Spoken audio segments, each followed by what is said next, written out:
Hey guys, good afternoon. Sorry about that. I was laying down, and Luna had to get a shot today, so she was also laying down, and we were just relaxing. So sorry about that. I was also cleaning the house, which is something that everyone should do when they are able to. Good morning. Sumi, every time you write that, it always just makes my heart just melt a little bit. It means so much to me that this is your favorite day of the week. Like, that's very special to me, and I just wanted to say thank you for saying that. That's incredibly kind, and just so thoughtful. Every time you say it, I'm always like, really? So I just deeply just wanted to say thank you for being so. You're always sweet, but I really appreciate how thoughtful you are when you say that.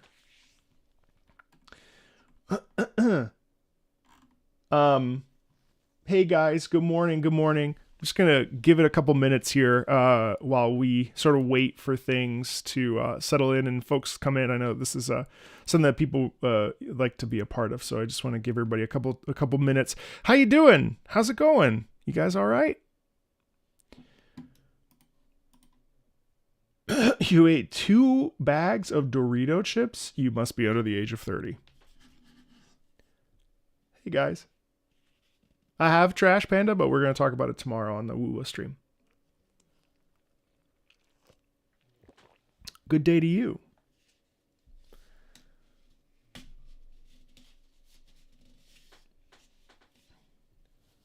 You just got out of work? Nice. Did you put out any fires today? Oh, I've not been able to sleep as well as I'd like, so I've been a little bit restless. It has been a week. Good morning / afternoon. It's the middle of the night in Indonesia. Why don't you go to bed? Don't mess up your sleep schedule for a live stream. Work is constantly on fire. Hey, Forik, how you doing? Welcome in, guys, as always.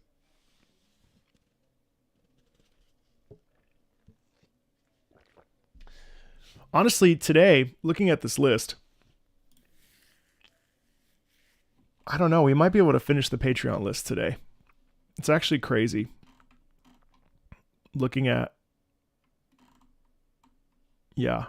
1, 2, 3, 4, 5, 6, 7, 8, 9, 10, 11, 12, 13, 14, 15, 16, 17, 18, 19, 20, 21, 22, 23, 24, 25, 26, 27, 28, 29, 30, 31, 32, 33, 34. And we'll allow Clown the last minute, even though Clown is 15 days late. Hey, H-Bomb, what's up? Juan! Hey, Dark Wizard, how you doing? Good afternoon, good morning, you guys. Yeah, you better get that Lisa the Painful suggestion in there, Clown. I see you working. Did you, Kremen? It's fine. Put yours in, of course. I'm really excited about this, guys. I think I'm excited to get ahead of the, I know the price increase for Patreon at this tier was a little bit of an adjustment, but it seems like it seems like it's working for the better, which I very much appreciate.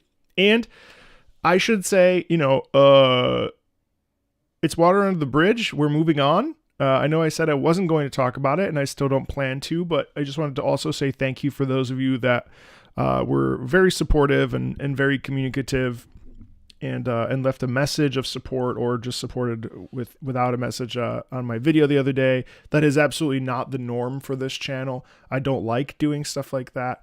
Those of you that already support the channel and are subscribed and or patrons, more or less what my kind of behavior is and my personality is. The people that feel a certain way about it, that's not going to change their minds. I recognize that. It's a lot to take on. So, I've also been doing some of my own soul searching and processing as some of the videos, as that video's been sort of reacted to by people. And I've actually enjoyed watching some of those, sort of feedback videos from others. It's a very interesting space to be in. And whatever your message is, gets turned and confused the minute it leaves your mouth and uploaded. So, but for most of you, for the predominant portion of you, and it's actually been mind-blowing and staggering, and it really has warmed my heart. They say that for every negative comment, you need 10 positives, like in work, like in your work, or if someone gives you a critique, or if you get like a performance review. They say that for every negative, you need 10 sort of positives. That was something I heard in one of my fiance's meetings, actually. And that's really been sitting with me. And I just, I appreciate you so much for that. I think some people missed the message. There was a lot of blaming, ultimately probably a small minority of people that were rude and disrespectful. So I'm not crazy about that. Also, the watch time on that video was like a solid 5 minutes. So I know that not everybody actually finished the video, which is fine. I know I rambled quite a bit and it was 16 minutes. So some of that was also probably lost in translation, which is, what am I going to do? But I really, I do appreciate it. And as I've done more thinking about that particular thumbnail myself and what it actually means to me and whether or not I, someone made a really beautiful comment today that really was nice. And they said, the safe space that I thought you created was a space of listening to video game music. And for that has not changed. And I really appreciated that comment because I hadn't thought about it that way. Because, sometimes I think there's a responsibility to like be a certain way or do certain things. Hey, Voix, thank you, Lord Voix. But I suppose the only safe space I ever really promised was the safe space of talking about music, which I mean, pretty much that I've consistently done. So seems like just an overreaction from the internet. Yeah, it is, but it's okay. It's okay. It is what it is. It is what it is. Hey, Joel, what's up? How you doing? Don't do it. Thanks, Lord Wah. I appreciate that. Hey, Colorful, how you doing? It could have been worse. I mean, look, I have had nothing. You've just set a precedent, Joel. Hey, Sage, what's up? I'm just teasing you. Hey, Orge. Not to be confused with Ogre. The internet and overreacting. Name a more iconic duo. Sonny and Cher, maybe? I'm looking respectfully. Don't be weird. There's no reason to be weird. Bonsoir, Belgium. Bruxelles? No, Brussels. That's not Belgium. Oh, it is Belgium. What am I talking about? Yeah, exactly, Dixon. How you doing?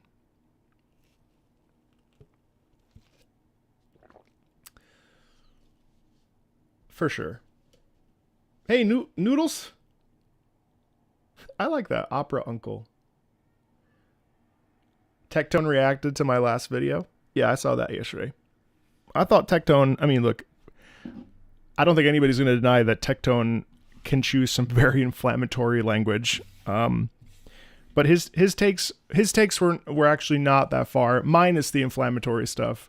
I don't feel that Tectone's, and this is not my official response to that because I'm not doing that, but I don't feel that his takes were actually all that wrong, to be honest. And a lot of the things that he said I've already sort of done mentally anyway. Minus again, I'm not associating myself with the word choices that Tectone chooses, or his community chooses. But I don't feel like his responses were very measured, and I actually appreciated them. Exactly. What's up, Mystic? What's good, Arson? How you doing? No, he reached out. He's been nothing but respectful. Yeah, I know he wants me on the podcast. I said yes. I know it's gonna be.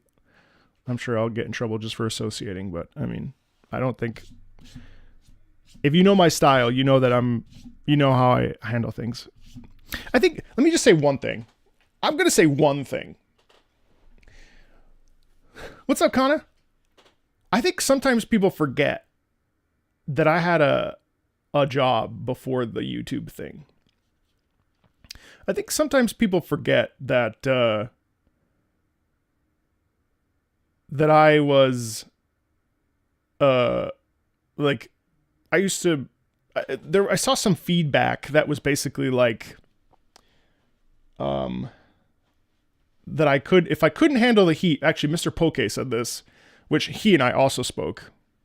I confronted him. I said, "Oh, so you're the guy who said that I couldn't handle the kitchen." I fucked around with him. I was like, "Man, fuck you, dude." No, but you know, he has to be careful too, because he does incite a lot of the back and forth. He is certainly a part of the back and forth. I thought it was funny that he said that the Infinity Nikki main theme was one of his top 10 fucking video game songs. We need to expose him to some more. But I think people forget that I actually had like a full ass career as an opera singer.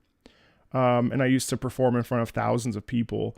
And trust me, all the commentary that I've received in the last couple days and in the last 8 months, while it does sting for whatever various reasons, nothing is as bad as it was. The vulnerability on display when performing opera or singing and like performing a competition and then afterwards getting feedback on the competition sung. I sang one of the most beautiful performances of my life. I'll never forget this because I was so upset. I was so mad. I was in grad school and we were doing the competition for money for like, it was like $10,000 and I was broke. And I sang so fucking well. And that's not just my own feedback. That was feedback from my professors. It was feedback from the jury, from the judges themselves, except for one and the professor, one of the, like the director. And when I sat down with this one woman, I mean, like I sang high C, I nailed it. I've never been so proud of a performance, probably in my entire life. And afterwards I sat down. I'm talking like within like 2 hours of singing, right? So you're like hyped up. You find out that you didn't win money. It hurts. And then you have to stand in line and get feedback to hopefully like get people to recognize that you're worthy. I'll tell you another story in a second, just so that we could talk about how shit the previous career I had was compared to this current career. And she said, "So how did you think you did?" And I was like, I thought it was one of the best performances I've ever done. And she goes, "Oh, well, okay. I actually felt that this, and this, and this. And then she just like laid out all of the things that I did poorly. And so like, I'll take some critique or harshness over a thumbnail, which still kind of proved, I mean, so the thumbnail itself, I think what we could have done is I think we could have used the names. No, even that would have caused problems. I like that thumbnail. I'm upset. I'm sorry that people are upset about it, but I guess that actually comes across as disingenuous. But as I've said, I've been processing my own sort of thoughts on this. The thumbnail actually really represents what I felt that video was, where Wuthering Waves is sort of crashing onto the scene now and should be taken as seriously as those other games. But I think we made some errors, and I do agree with that. I don't think the thumbnail was inflammatory. I do think the thumbnail was inflammatory, but I feel that I mostly feel that because people are upset by it.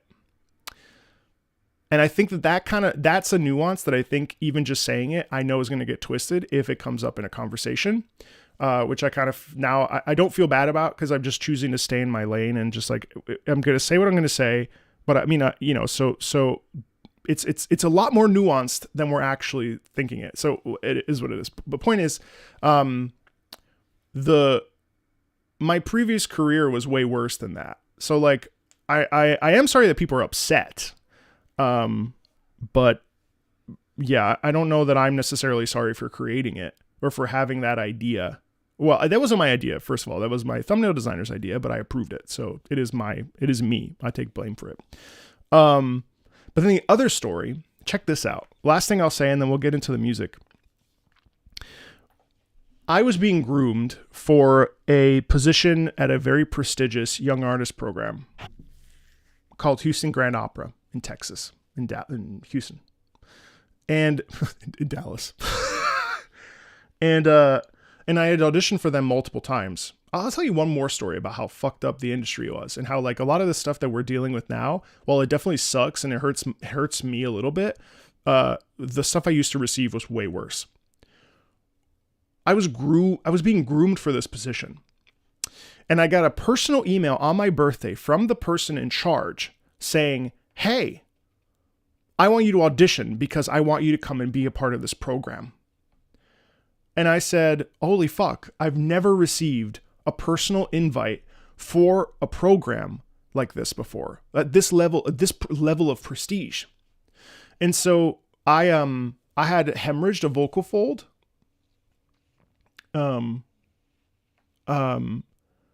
And I couldn't sing for several months. And so I did the audition and I like recovered, which took months. And it set me back about 6 months. So, I recovered.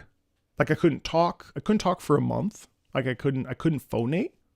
My chords wouldn't come together. And it literally sounded like this. That's how bad the blood vessel on the vocal, like your vocal folds are this big. So when you pop a blood vessel on one of them, what ends up happening is they come together, but they come together with a little bit of an indent. And so it doesn't fully close. And that's what it should do. And when the polyp, or not the polyp, I'm sorry, when the hemorrhage happened, the blood, but it's important. The blood actually kind of spilled out like this. And so it ends up being slightly deformed. And so I had to go for, I think it was about 4 months of vocal therapy. And they had to like use the scope into the throat, and you look down at the chords. And so I couldn't speak. Yeah, like a blood bulge basically.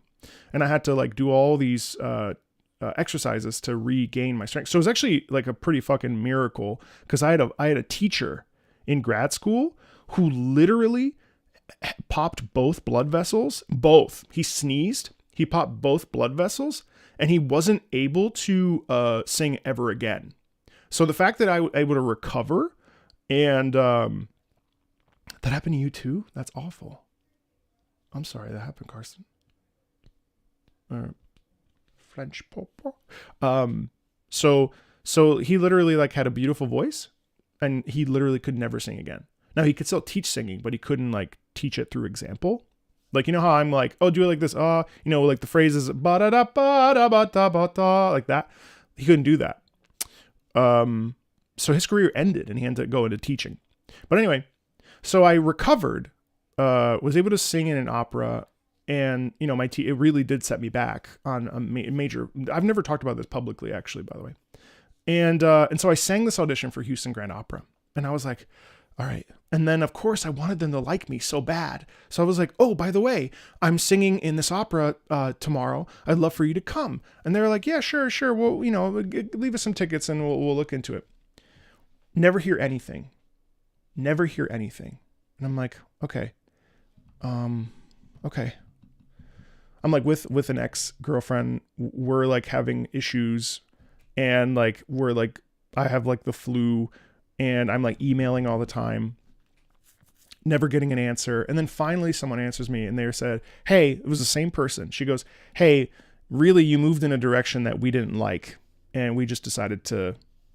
Usually it's funny because I had sung for this company 5 times, And usually what happens is you get 3 different kinds of emails. You get an email that says, yes, let's hear your audition, or yes, you're in the program. You'll get a second email if you don't get into the program that says, hey, we didn't get in, let's waive your application fee, because you're also having to pay for application fees back in the day when I was doing the Young Artist circuit. And that would be like $47. It was $45 to apply, just to apply, and you don't get that money back. Okay, so think about the sunk cost of all the applications that one has to fill out at a Young Artist program for auditions only to be heard for 10 minutes. Okay, so then look at it, then we'll take it one step further. The third email is, please don't sing for us again. We've decided that you're not a good fit for the program. And so I got groomed to do that audition. They were like, yes, we want to hear you because we think that there's potential. Guess which email I got? The third one. After auditioning for them 5 times over the course of 5 years, which is why every year of my 20s, I said, ooh, next year's my year. Next year's my year. Next year's my year. Right? Don't you think that will kill someone emotionally? Don't you think that's going to kill someone's desire to actually show up and do the thing? That's what singers deal with at that level. Fuck, dude. I'm sorry. I'm glad he's okay. One more story, and then we'll get into the music. Actually, then I'm going to go downstairs and get an Olipop because I forgot to get one. Check out this crazy story. All right. The Metropolitan Opera in New York City, the most prestigious opera company in the United States. Okay? A dream for anybody. I forget what happened, but that one you could only get into from, no, you're fine. Levity's fine. I have a point to all of this. I'm just going to circle back on it in a second. I remember that someone had suggested to me to do the performance, to do the audition. And so I got in thanks to a recommendation, which also requires people knowing who you are, knowing how you sing, and knowing what you're capable of. Okay. And at the same time, I was also auditioning for another place that was in Philadelphia. So what happens is I go to the Met, and let me just tell you what this experience was like. Again, we're talking about criticism and not being able to handle the kitchen, and also like not being able to maintain the heat of the space, or like people being upset at me for this, that, and the other. Now, obviously, I think this space is much, much bigger. I have reached more people through my videos for a relatively decent sized channel, I would say. It's like small to mid-sized channel. I'm very proud of the work I've done here. It's like 81 million views, right? That's colossal. I mean, like I would have never done that with the opera career, period. So I would never take that for granted, regardless of any anger or hate pointed towards me, or like upsetness, because that's like, I mean, it's changed my whole life, and I'm just so fucking grateful, even though I know that people are upset or whatever. So the Met, I go there and I show up and I work with the pianist and I work with the coach. This was the first round, and there were 3 rounds of the audition. I was performing the aria from, or you bring in 5. What are your 5? You have 5 arias: Italian, French, English, German, and 1 extra that you think fits your voice the best. So for French, I was really into I was really into French repertoire at this point in my career, in my training, and in my like sort of like trying to make or break it. And I was starting with this aria from the opera Faust by Charles Gounod. It's a really good opera. We've actually watched it on the channel, and I think I'm going to bring back opera with an opera singer, because those are really fun, where I like break down the things that are happening in the moment. I think those are really cool. I haven't done it in like a year, and I just think it's time to bring that back.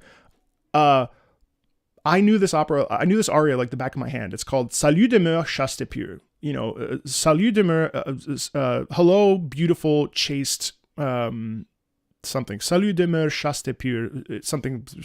Hello, beautiful, chaste, and pure one, essentially. And Faust is talking about the house of Marguerite, and he's working with Mephistopheles, the devil, to get Marguerite. He makes the bid with the devil. You know the story about Faust. If you don't, totally look it up. It's by Goethe, the most famous German poet of the time. He's the Shakespeare of Germany. Anyway, blah, blah, blah, blah, blah. So I sing it. And let me tell you the kind of shit that happened at this audition. This was an audition, like a coaching audition. I start, they stop. I start, they stop. No, the vowel's wrong. No, it's actually Can you do a little bit rounder? No, you're missing it. I'm talking every 4 seconds. And so what do you think happens to your mental state when someone is constantly critiquing you every 3 seconds? You start to implode. Doesn't matter how tough you are. Doesn't matter how thick-skinned you are. If someone nuances every single thing you do, that shit will break you. And that is the point. The point is they break you. That's actual backseating. Yeah.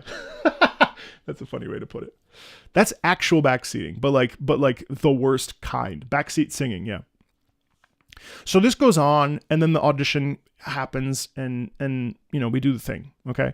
Then I go home. I go to my buddy. I'm staying with my friend for a couple days because the audition's supposed to be a couple days. Then we are supposed to sing on stage at the Met, at the actual Met, for James Levine, who is passed away. He had a lot of allegations come out that he was grooming young men, so on and so forth. But again, this is one of those situations where it's like, he's one of the best conductors in the world at the time. One of the most famous conductors ever. So many recordings have James Levine conducting. So what do? Do you say, wow, that's really fucked up, I'm still going to listen to this? Or do you make the personal choice to not listen to any of it? We have this a lot in the arts. You know, do you hate the person but still love the music? Or do you just hate the person and then inevitably hate the music too? So something that happened, well, I'm unrelated to me. Anyway, that's separate topic. So we're supposed to find out how our audition goes with those two coaches that night or the next night. And then we're supposed to know whether or not we're going to sing for James Levine so that we can go home. Because mind you, I don't live in New York City. So I'm like sitting there, a day goes by, 2 days go by, 3 days go by. Now Wednesday, I'm supposed to take the train out. I'm supposed to go back to you know, where I'm living at the time. 4 days go by. Now it's Friday. Now I've been staying with my friend for a full fucking week in a studio apartment where I was only supposed to be there for 3 days. So I email, I'm calling, no response. Friday. Actually, no, I never got a response. I never got an answer. I just left. I was like, well, I got to go. I'm leaving. So I just leave. Yeah, you do have a rat city, but I don't mind it. It's fine. I've been to New York enough time. So they ghost me. Then I sing for another place in Philadelphia, and then they offer something to me. But even that audition, that was a constant stopping and starting. Same exact thing. You know what I mean?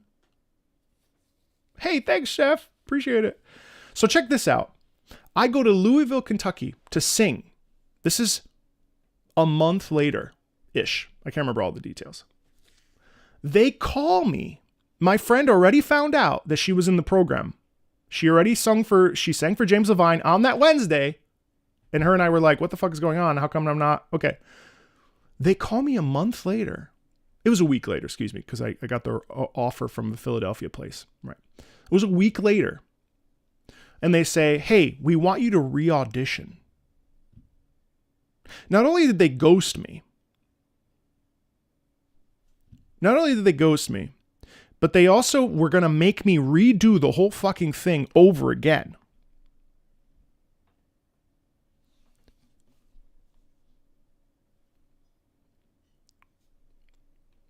So while I do feel bad that people are upset about the thumbnail, and obviously it's a lot of like pointed targeting, right? Or, oh, I said no and I took the other gig. And that's where I was for 3 years. That place was even worse.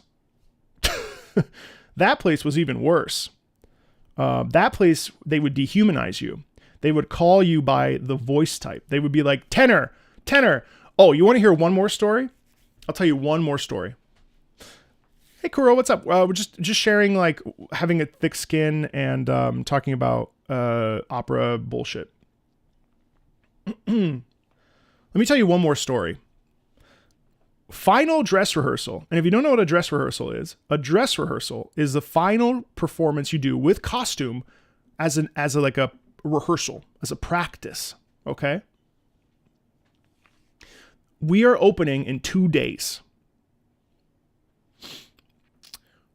I can't hear the orchestra.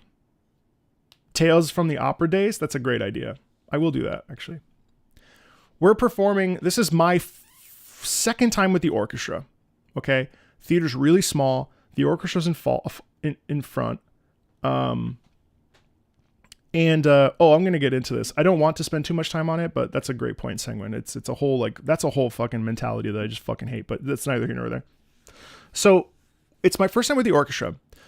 As I come out, I'm playing the Duke of Mantua in an opera called Rigoletto by Giuseppe Verdi. It's based off of Victor Hugo's, what's it called? Oh, fuck. Victor Hugo's, this is important. Rigoletto, Victor Hugo. It's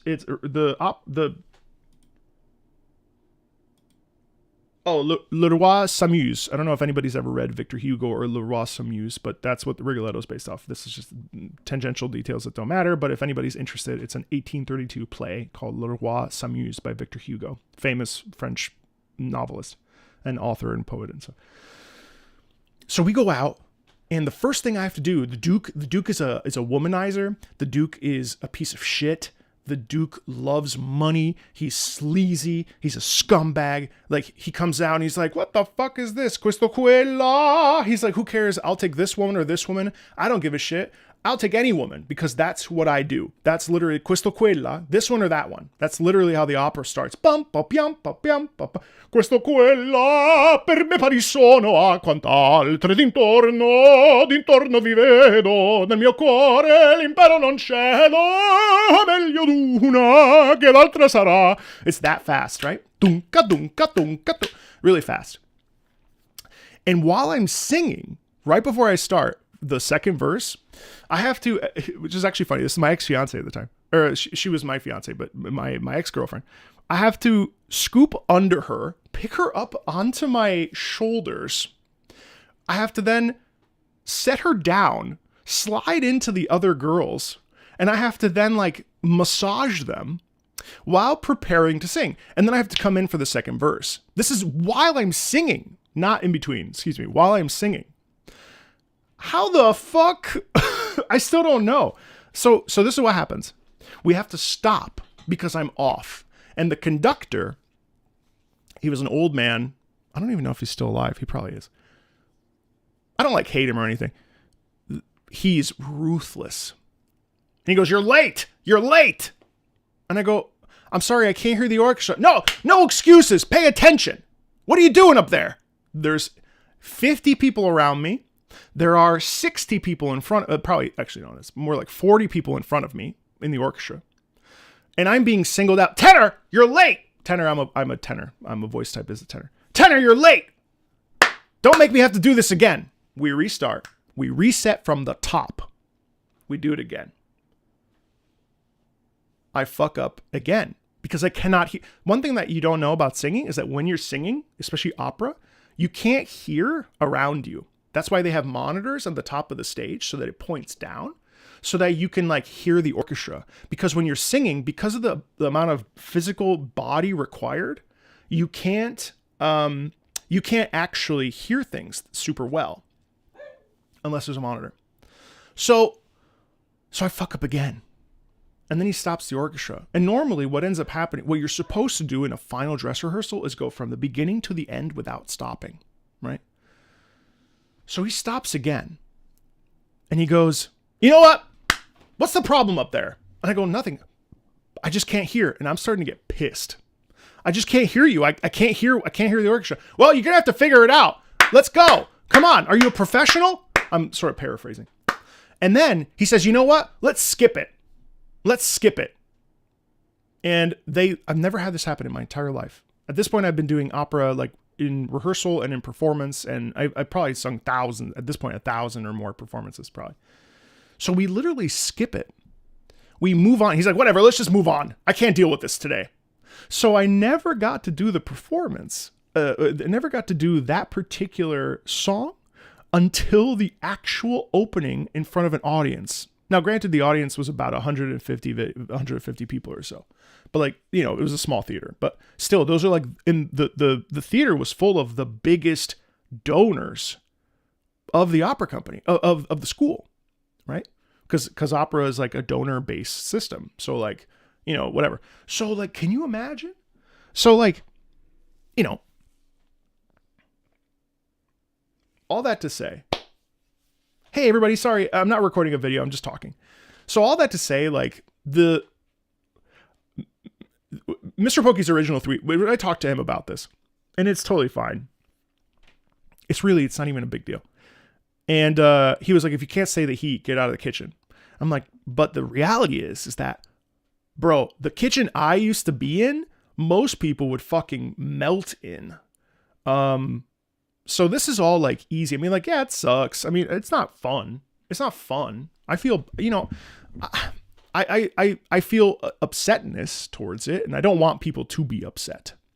But the idea that I can't handle it because of this, that, or the other, I mean, that's ridiculous. But so anyway, long story short, opera sucks. That shit was fucking rough. That's just like 4 stories, guys. I mean, like most of my career. Do you know that? Hey, Apple, what's up? I'll tell you one more thing and then I'll move on. But one thing that's really crazy. I have nothing against Poke, by the way. We talked. He's fine. Whatever. I would get so nervous. I've never told anybody this publicly, so you guys are the first, and anybody who's watching this VOD. I think both things can be true, Alesh. I can bring classical music to the people through video games and also think that opera sucks. Not very far, .Lequat. I used to be so nervous before performances that I physically would get sick, and I couldn't function without basically overdosing on Imodium and on Pepto-Bismol. I'm talking like 16 Pepto and like 4 Imodium. Imagine what that does to your body. That shit will destroy. Well, that shit will do nothing because there's no shit to. It will.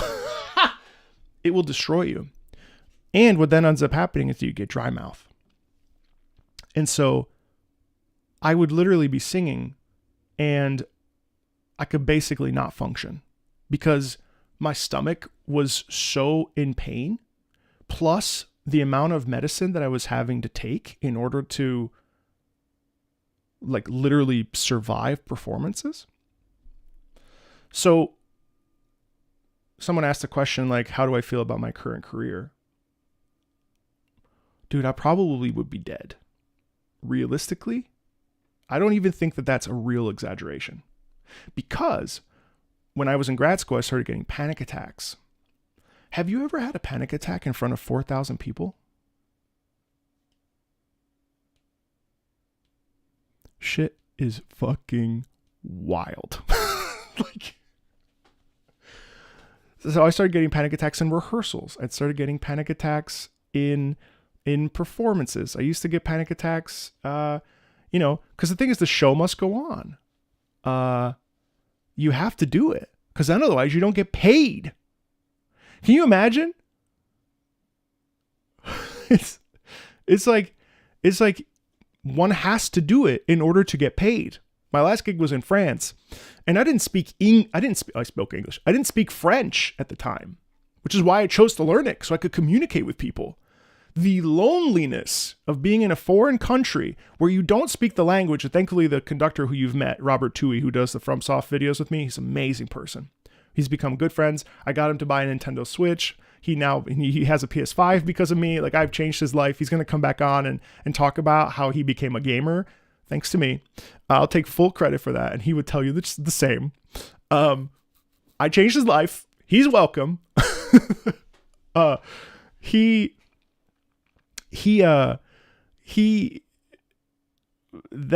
gig, he spoke English, and then I had a friend, a colleague, Dario, who's from Sicily, who spoke Italian. So I was able to speak to him. But my stomach would be so bad. Every day, I lost 30 pounds In 7 weeks, it was 20 pounds, excuse me, because I was not eating except for 1 meal a day, which OMAD is actually a perfectly fine way to lose weight. But like, I remember my ex-fiance had come to visit and she goes, "Oh my God, you look like a waif." I was eating eggs and zucchini and rice in the morning. And then 1 day a week, I would eat French food, like this blueberry compote with duck at this like most like kind of shitty looking bar. And they had literally like the French, say what you want about the French, but the cuisine is fucking incredible. If you ever get the chance to go to France, eat just anything. I had the best chicken of my life in France. I eat a baguette every day. Oh, I got stopped by the police in Reims because they thought that I was up to no good. And they followed me into the alley, and I almost got shot because I was wearing headphones and I didn't hear them. And I was like, it feels like something's coming up behind me. I turn around, it's a fucking police car. It's a fucking police car.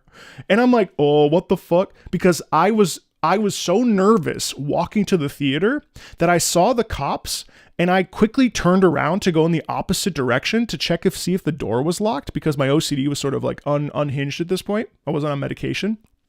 They thought that I was up to no good. And so they come up behind me and they go, 3 of them. And mind you, I speak fucking English, but I also speak French. And so they come up to me and they're speaking. They're talking to me in French. And Ross, yeah, the Champagne police. That's so fucking funny. And I go, pardonnez-moi, je suis anglais. I'm not English, I'm American. Je suis anglais. Pardon, anglais, ce n'est pas ma première langue. Pardonnez-moi, je chante le théâtre de Reims. I was saying, like, I speak it. So they're out there. The woman comes up to me. They check my pockets, in which I have an apple and like fucking Imodium and Pepto, which is still really fucking funny to me. And then I'm like, I'm just making sure that my door is locked. I'm staying at this Airbnb. She's like, well, we have to come with you to make sure that the door is locked and confirm that it's actually your apartment, your Airbnb. So I go, I unlock the door, I relock it, and then I go off on my merry way. So like, then I go to a rehearsal. Man, I've got so many fucking stories, you guys. So like, while I am deeply upset that people are upset, I've had it much worse. I've had it much worse, which sucks. Oh my God, that's amazing segue. Thank you. That's so awesome. Woo. That's great. Tales from the Opera Days about to become a series. Wait, you want one more? We have a lot of time. I mean, 30 songs. We'll get through it. No problem. If you want one more, I'll give you one. This one's real spicy.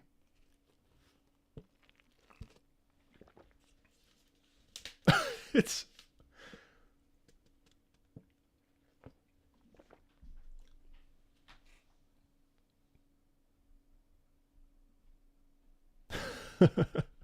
I'll give you one more. This one's a little bit complicated. This one.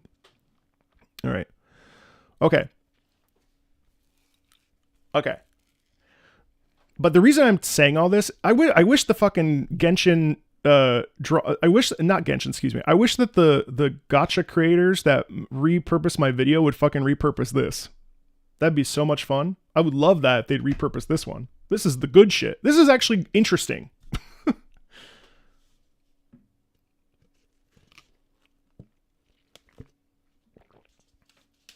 Yes, Helen. Well, yes. Next one. Just because otherwise it becomes too much. I'm sorry. I know it's not a perfect system, but I really appreciate that, by the way.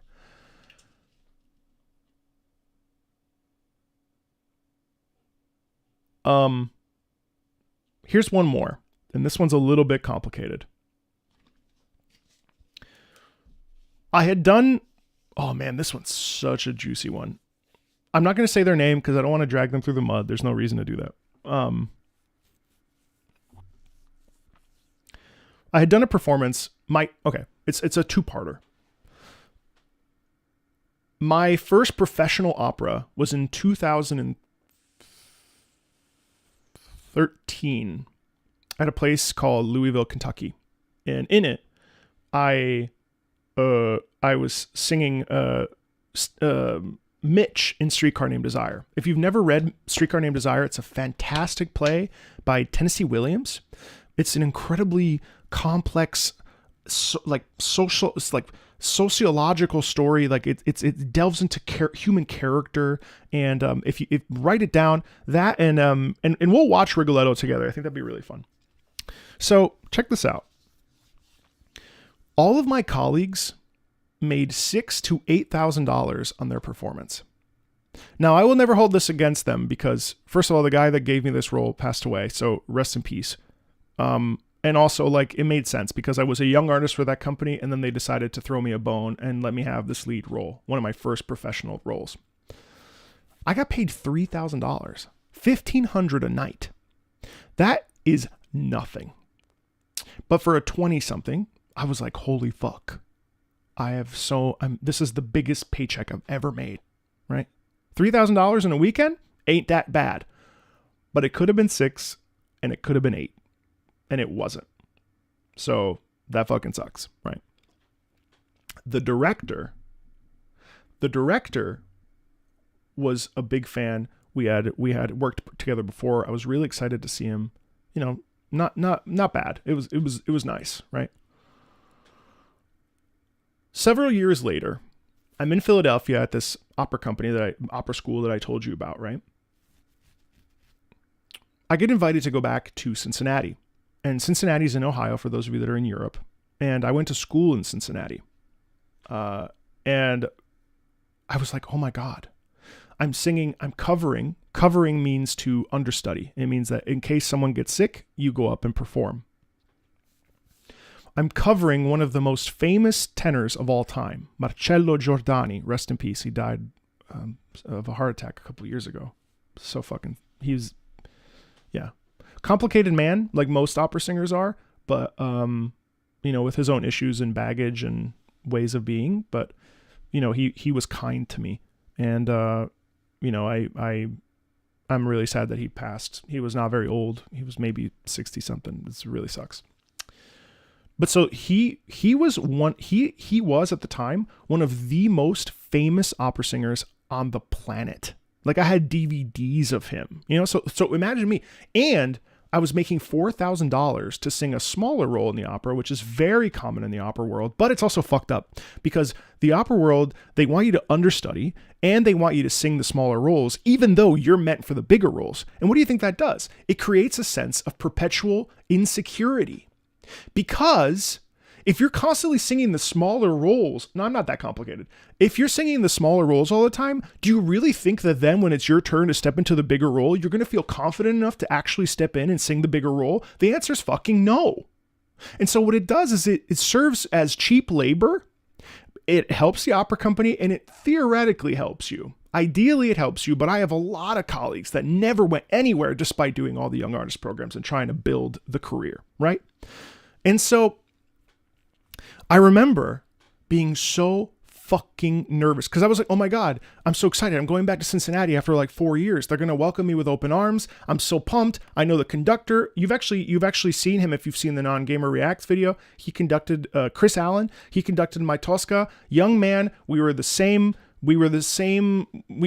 to school together. So I was like so fucking pumped because I like Chris. I like the company a lot. Cincinnati never mistreated me. I had minus all the bullshit in grad school, which will be a separate conversation. That's a whole bunch of other expose shit. But oh God, that besides the panic attacks. So I have to do the first week of rehearsals because Marcello is doing another gig.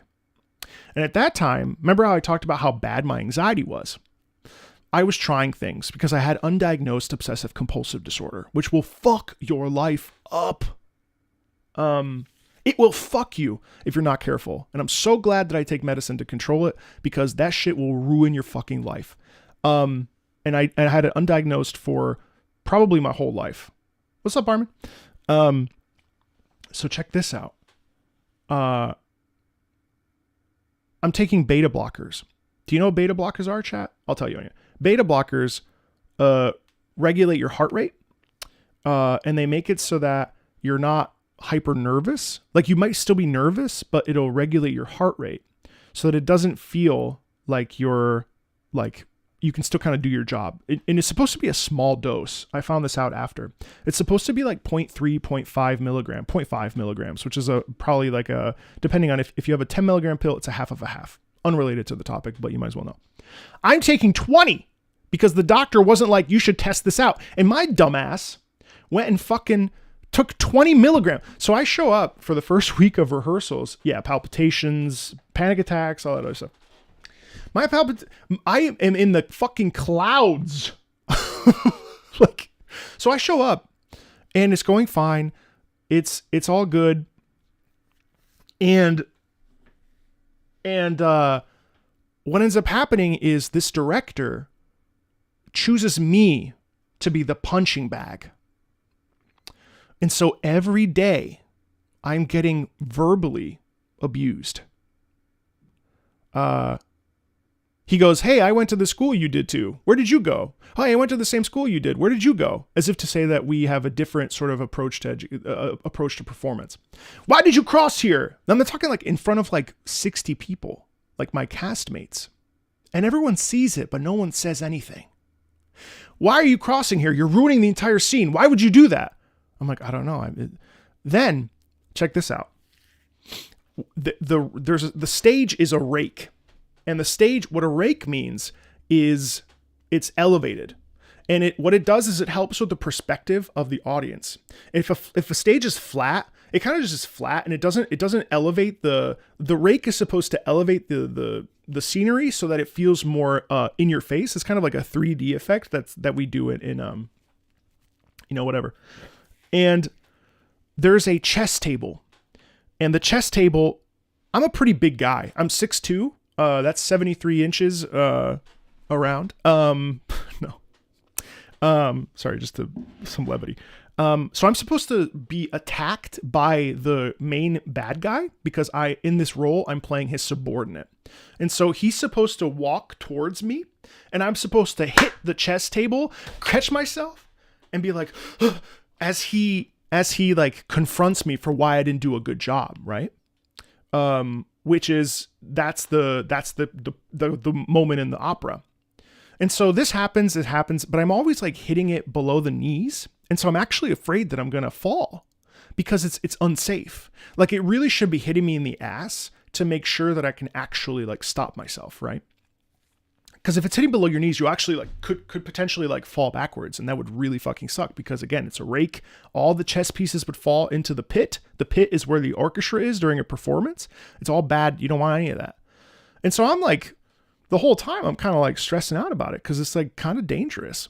And so as I'm backing up, this is, mind you, this is like weeks and weeks and weeks. I really should have quit this performance because the abuse was to the point that I didn't want to go to rehearsal. That's how I knew. And I was always not wanting to go to rehearsal, but I really didn't want to go to rehearsal because I was like actually mentally being assaulted and mentally suffering because of someone else's ineptitude to be a good person and to be shit and to highlight all the things that I was doing badly while he didn't do it to anybody else. The worst part was that when Marcello actually showed up, he had talked mad shit about Marcello. But then the minute he showed up, guess what he fucking did? He brown-nosed him. Oh, Marcello, whatever you want to do. Because Marcello had done it, the role like 200 times, right? So like, how are you going to like tell someone who's done something 200 times to do it differently? You really can't. One of my colleagues was like, they pay you to think. They pay you to sing, not think. Because I was getting so flustered. Because I'm like, I'm being abused. Actually abused by this motherfucker. And I just have to just shut the fuck up and just mind my own business. Right? And so this is weeks and weeks and weeks. So we get to the final performance. I have one more part of the story and then we'll move on. We're on stage for a dress rehearsal with the piano and in the costume. That's what a dress rehearsal means, right? No woo today. Tomorrow will be woo in the morning. There's a thing called the God mic where the director will be sitting in the audience, and as they're making sure that everything works well, they'll be calling out certain things and whatever. I'm walking backwards towards this chess table. I'm wearing heels about maybe like an inch, like not big or anything. But I'm walking backwards. I'm like in a fucking like colonial outfit. I walk into the chess table, but I do it in a way that it looks bad because, again, I'm really nervous to hurt myself. All of a sudden, over the God mic, I hear, "What's going on over there? What's going on? You have one job. What are you," I'm paraphrasing again. "What are you doing?" And I tell you, I am not an angry person. I'm incredibly patient, and I would say I'm genuinely a pretty kind person. I have a lot of tolerance for bullshit. When I tell you, I picked this chess table up with every ounce of my being, and I'm like seeing bright fucking red. I pick this table up and I go like I'm about to fucking like throw this fucking thing across the stage to hit him. The guy that was playing Scarpia, my boss in the opera, puts his hands on my shoulders and he says, "It's not worth it, dude. It's not worth it. It's not worth it. Relax. It's not worth it." And he saves me from most likely getting fired, even though I should have fucking quit. The guy I'm sharing the dressing room with, I watch him have a heart attack. I come out of the bathroom and I go, "Hey man, I'm sorry that I'm constantly going to be in the bathroom. I get really nervous. I have to take this, and this, and this." He's like, does it smell like gasoline out there?" I was like, "No, I don't think so." I'm looking at him like in the mirrors of the dressing room, with the famous mirrors with the lights and stuff. I see his head tilt back. He turns purple. He starts shaking. I'm like, "Oh my fucking God." I run to the hallway where all the tech people are. I'm like, "Oh my God, something's wrong. Something's wrong. I need help. I need help." We run back in and they fucking like do chest compressions and all this other stuff. And I mean, I'm like, I have never seen, I saw my grandfather have an issue once with a chainsaw. Holy fuck. He was like chopping down he was chopping down a tree and God bless him. God rest his soul. And my dad was like, "Something's not right." So we sat him down and instantly his eyes roll into the back of his head and he starts turning yellow. And my dad saved my grandfather's life because he literally was holding a chainsaw. So I had a similar, and I ran to call 911 and stuff. So I had a similar like inkling. So anyway, so they're doing chest compressions. Eventually they take him away. God rest his soul too. He ended up dying at another point. I actually saved his life. Can you believe that? I genuinely saved this man's life because if I wasn't there or if I had stayed on the toilet, thank God I came out and felt shame. He would have died if he had been in that dressing room alone. Can you imagine that? Like I saved his life. So anyway, so we have to go on. We have to do the show. And so after that, I'm like, God bless the people at Cincinnati Opera, because I'm like sitting in there. There's like fucking like needles and like bandages and shit on the floor. And I'm just like sitting there like shell shocked. Like, what the fuck did I just experience? And thank God for the artistic director at the time, Marcus, who's like, "You want to get a different dressing room?" And I was like, "Yes, please. I am not well." And so I go and I share the dressing room with somebody else and it's fine. So then the final dress rehearsal. Okay, this is now after 4 weeks, and opera performances operate in a really weird way because of money. So you get 2 weeks to rehearse, which is different than in Europe. In Europe, we had literally like a full 4 weeks to rehearse. It was wild. I've never experienced that in my entire life. It was crazy. So we have 2 weeks in USA for bigger companies, most companies, 2 weeks. And then 1 week with the tech, which is like preparing for the stage. So it's 3 weeks. And then the performances are a weekend, Friday, Saturday, Sunday, Friday, Sunday, whatever. So the final dress rehearsal. So we have 1 day off in between. And then we have a performance at the night on 7:30 on night on Friday. The final dress rehearsal, after it's all done, mind you, this director had taken a shit ton of time to actually get through the like staging process. And so we didn't really finish the opera. Like we finished it, but it like was kind of like thrown together and shit. He pulls me aside, and something you don't do because of the union is you don't keep people after the time. So when a rehearsal ends at 10, doesn't matter where you are, you stop at 10 o'clock. Something I fucking hate is when people will keep you after because it's disrespectful. because it's like, I've already been here the whole day. And now you're going to keep me. He pulls me into the dressing room with one of the chorus members who was like a local guy. And mind you, I'm like doing the like opera performance. I'm like getting a degree. This is like my third fucking degree at this point. Like, I mean, I was in school for like basically like 7 years. He pulls me aside into the dressing room and he's like, look, I know you wish you were singing the lead, but like, if you don't do the ending correctly, you will ruin this show. I know you don't want to do this. I know you're not really interested in being this secondary character, but like all this bullshit about me that is not true, but you just wanted to get under my skin. He goes, but you're going to ruin the show. And I was like, what the fuck? Like, I just was like losing my fucking shit. I was so pissed. So I was like, okay, but I wasn't actually mad. Like, I was mad, but what are you going to do when you're in a position of weakness, like actual weakness, not like fucking the stuff that's happening. I was enraged, but I can't do anything because I'm in a position of weakness by my inherent being in that production and being in that like dynamic with a boss. Now, granted, it's only 4 weeks and then you go off and do your own thing, right? And you can move on, but like those 4 weeks can be fucking hell. So long story short, they bring in someone new after that guy had the heart attack. They bring in a new person. Opening night, they don't call anybody else. They could have rehearsed it just with the new guy. But this guy says that I need to be there. And so I come there with all that nervous energy that I've already told you about. Where I'm literally about to sing in front of 4,000 people.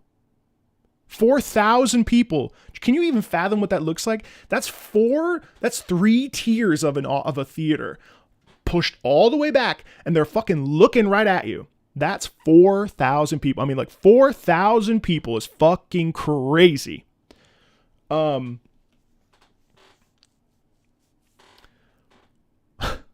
almost done, I swear. It's like, thanks for enjoying this. It's actually very fun. And so I'm like, dude, why am I here? Like, what do I need to be here? This is my opening night too. I have nothing to do with this. There's like nothing. There's no connection here. Like, you can do this without me. But I can't say that because I'm in a position of weakness. So I just do my marks. I do my thing. He starts critiquing me, the director.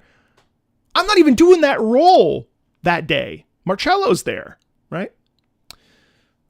And so then whatever. Thankfully, the thing happens. I'm like a nervous mess every day. I'm like basically nearly shitting myself every day. Fucking hate my life. Like, but I make my $4,000. And then the show's over and I'm fucked up about it. But I like email this, this guy emails me and he's like, hey, I have an opportunity for you. And at this point I'm singing lyric tenor repertoire, and lyric tenor repertoire is lead repertoire. That's what I was studying for. That's what I was doing. I wasn't doing the secondary parts. And after all, remember that the point of why I was there in Cincinnati was because I was actually there in case Marcello got sick. So I could step up and sing Cavaradossi, which I've sung like 6 times. It's my favorite. Tosca is my favorite opera. It's an incredible opera. If you've never seen an opera before and you want to watch one, Tosca is the perfect opera to watch. You have a great villain, an amazing heroine, a terrific love triangle, and then you as a tenor, you die at the end. You get shot by firing squad. And I have a video of that I'd love to show you at some point because you have to practice how to die. It's so cool. But it's also weird because there are people pointing guns at you and you have to it's awesome. It's so much fun. Tenors never die because they're always the love interest. Anyway, he emails me and he says, I have an awesome opportunity for you. Do you want, it's for Nick in La Fanciulla del West, which is another Puccini opera. But Nick is like the most secondary character of all time. He's like, he's a great role, really super character driven role, like a very much an acting role. But he's nothing. I mean, it's like, it's not a lead role. And I was like, what the fuck? That is so offensive. So anyway, long story short, that was probably one of the worst moments probably of my entire life. Like, there's like my dad dying, and then there's like, and people were, okay, I have one more thing to say. People were like, some folks were like, talking about your dad is a trauma dump. Bro, that's real life, my guy. That is real life. If you can handle a person mentioning that their parent died, I am concerned for you. Because that shit sucks. Now, obviously, everyone's life situation is different. Some people don't get to have parents. Some people's dads suck.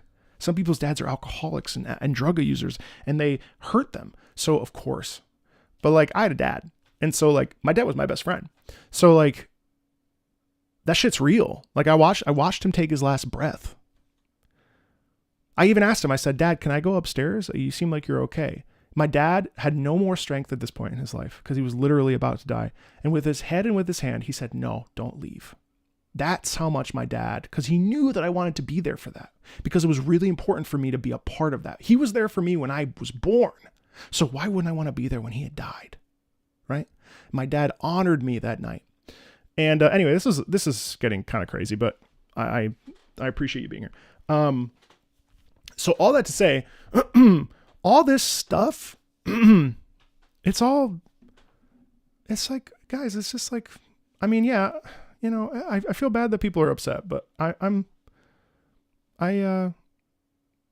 seen some shit, and I felt that it was important, at least, you know, within my own community, you know, wherever this goes, if it goes anywhere. Usually these Patreon streams don't go anywhere, which is great. You know, they stay within the community, which is, I love, because it is a celebration of video game music.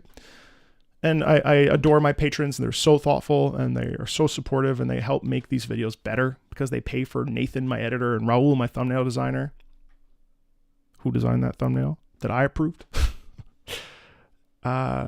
Without them, without the patrons, without the subscribers, I do not have a channel. Without the patrons, I would have to do a lot more legwork on my own. I might make more money because I wouldn't have the editor and the thumbnail designer, but the patrons help create quality, and that's what matters to me.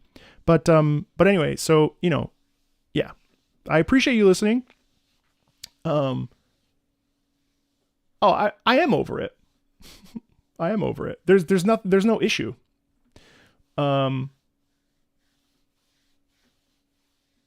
really sorry, Jordy. Yeah, thanks, Ursine. Anyway, all that. Feel free to hang out. I got no, and listen, I want to make one thing clear. I saw one thumbnail I really didn't like, which was fuck Hoyo shills. I have never, ever called a person in the Genshin Impact community a Hoyo shill.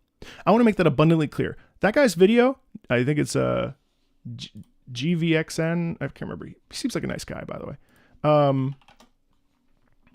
Hey DJ, what's up?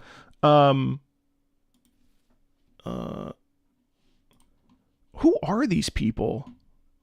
The Genshin Impact community strikes again.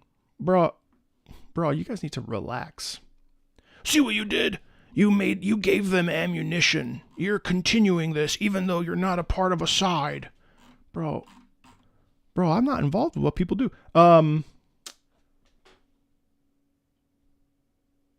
Any tips for dealing with nerves with singing? Just make sure you know your music abundantly well. That is so important. If you go in full preparedness, I think you'll be okay. You just got to make sure that you know that shit so fucking good. I think that will really help a lot. If it's like real nerves, practice and doing it a lot. That's what I would suggest. It really is hard because it's such a personal journey when you're nervous for singing and stuff. Do I play instruments? Yeah, I have a piano right here. I'm taking lessons. I took piano for like 11 years. But he said, fuck Hoyo shills. I've never said that. And that is the last point I want to make about this. I'm about to put a video out today about Genshin Impact. So let it be known that I have never, ever spoken a mean word about the Genshin Impact community other than the stuff that I brought up the other day and my own personal anger that I was carrying in my heart. So I have never talked shit on the Genshin Impact community. And I'll say one last thing. The Wuthering Waves community, when I said on Twitter that community, a small group of people. When I said that there should be more male characters in Wuthering Waves, they called me gay. Last I checked, never been gay. And it's cool if you are. But I'm not. That's fucking weird. Like, that they would say that. Not being gay. Being gay is great. Live your life. So let's not act like Wuthering Waves people are perfect, because they're fucking not. Anyway, we're not here for that. We're here for music. Feel free to stay. Feel free to go. I am enjoying I'm enjoying having you here. I'm really excited. Unfortunately, the list. Well, fuck it. I don't mind making the list public. It's fine. I hope you really had a good time listening to those stories. I very much enjoyed making those. No, Becca, we're just starting. We're just starting the stream. I'm going to say one more thing. The reason why I left Twitter was four-pronged. I left because the app fucking sucks. It's shit. Okay? I don't care what your political leanings are, but yikes. There's too much of all that on there. Number one. Number two, all that. All of it. Doesn't matter what fucking side of the planet or whatever ideology you or beliefs you have, values, whatever. Fuck that app for that fucking reason, number one. Number two, all that drama that went down with Notlan, you know where it happened? It happened on Twitter. That was like the first big drama shit that I was involved in that I was like, holy fuck, this app sucks. None of my YouTube comments have ever been that bad. Number two. Number three, when I was streaming Silent Hill 2, someone commented, why is an opera singer, what does being an opera singer have to do with Silent Hill 2? And to that person, that got 6 million views. And I'm like, 6 million views? What do you think an opera singer's doing while playing Silent Hill 2? What do you think is happening in that video?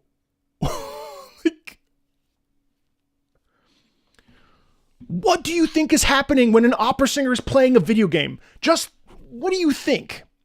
So that shit blew up, so I had to defend myself. So that was number three. That shit actually bothered me more than the Genshin stuff. Because the Genshin stuff, I was like, oof, this is kind of like, ugh, this is kind of rough, but whatever. Like, okay, fine. All of Billy hates me now. That's fine. And then I found out that the translators are mistranslating my fucking video. They said, instead of saying gotcha games, apparently they said Hoyo banners. Really, translators? That's a dishonest thing to do. That's very dishonest. Because I still don't have any animosity in my heart for the people on Billy. But that's bullshit. All right, anyway. And then the last thing was just the last stuff that I saw. And by the way, I feel really bad. I actually do feel genuinely in my heart of hearts. I am sorry for this. I'm deeply sorry for people that have been singled out because of my own emotional response to their comments. Those people, they didn't even tag me. It's my fault for searching my name, which I've done. That's a leftover from the opera days because that was a much smaller sample size and I would just look up reviews and stuff, which you shouldn't do anyway. So that's actually on me. That was my responsibility to not check my name. And that comes from like I wonder what people are saying. And I should know by now that I shouldn't do that. And that's absolutely on me. And I feel really sorry that I dragged those people in it because those people were the things that they said were not kind, but like, that's like 6 people. And, you know, do I really feel it's acceptable to be upset about 6 people's opinions when I have a channel that has gotten sizably, you know, a nice small to medium channel? No, that's on me. So I'll take ownership for that. And I'm really sorry for those people.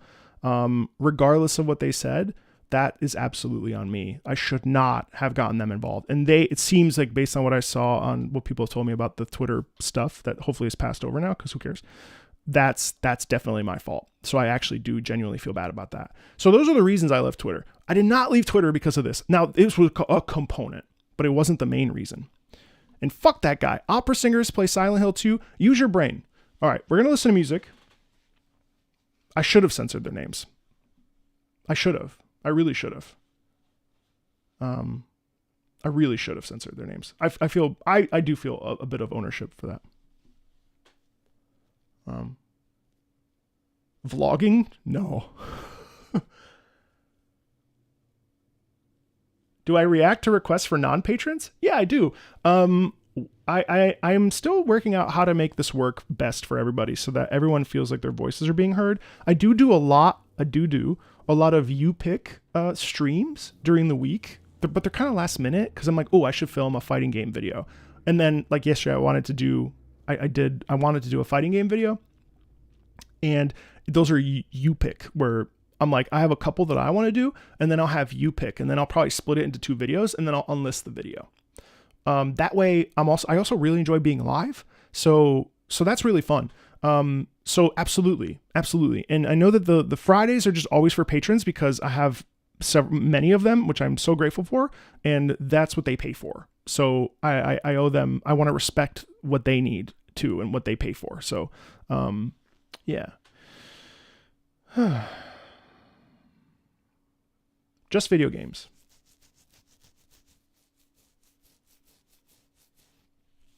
All right. You guys, feel free to stay. Feel free to go. This is the list. I don't usually show the list, but we're going to get through it anyway. You're welcome to stay. You're welcome to go. Appreciate you guys a lot. Thanks for the support. Chrono Arc is great. We're going to dive into music now. So I guess maybe I'll send that off to my editor and have it be, whatever. I am letting it go. No, today I'm finally putting out that Rumeria video because I've been sitting on it since July, since the first Genshin drama, and people deserve to have that video. I really enjoyed it. It was a full hour and a half. A solid 8.5 out of 9. Charge Blade all day. Thanks for the gifted subs, and thank you for those memberships. Really appreciate it. No need ever for that kind of stuff. Okay. Let's go Sage Frekke. Chrono Arc is great. Thank you guys for being here. No reason to stay unless you want to. Wuthering Waves tomorrow, 9 a.m. EST until noon EST. So we'll be doing some stuff tomorrow and hanging out and listening to music and talking about stuff. The battle theme for a secret and extremely dangerous optional area. There's usually Toho. That's too bad that there's not any Toho today. Oh wait, are they rearranging all of the OSTs for Trails? Because I'm like 20 minutes in, or 11 hours in, excuse me.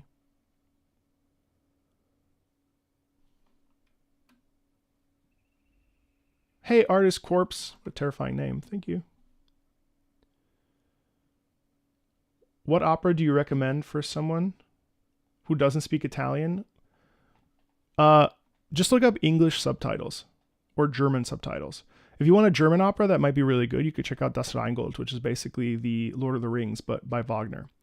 Also an anti-Semite, so pick and choose your battles there. But again, do we separate the art from the man? Yes, ideally.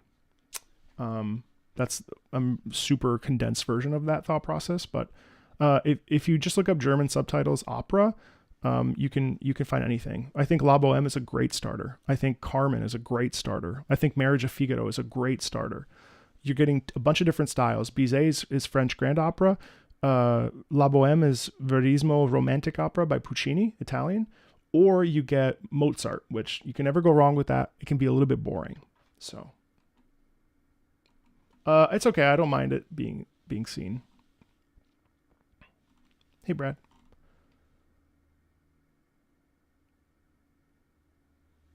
I uploaded I filmed a video yesterday of the trailer for Expedition 33. All right, Chrono Arc, Crimson Wilderness Battle. Oh, fuck yeah.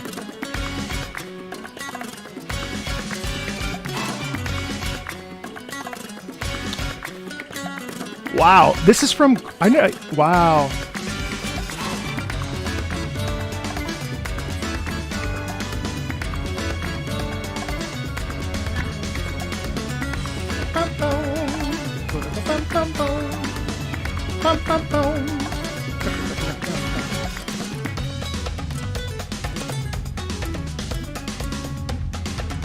We'll talk after the songs.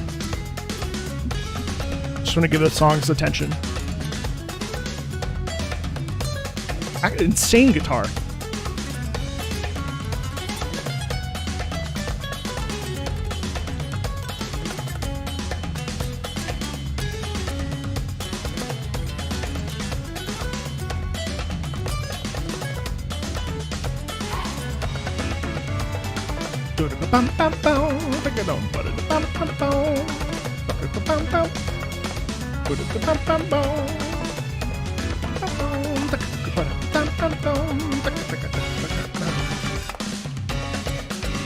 God, that's sick.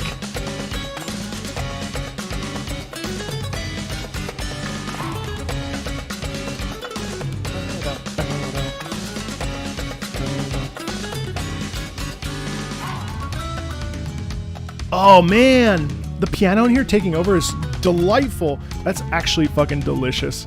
Also, this game is very good, guys. Kind of like a card battler, kind of.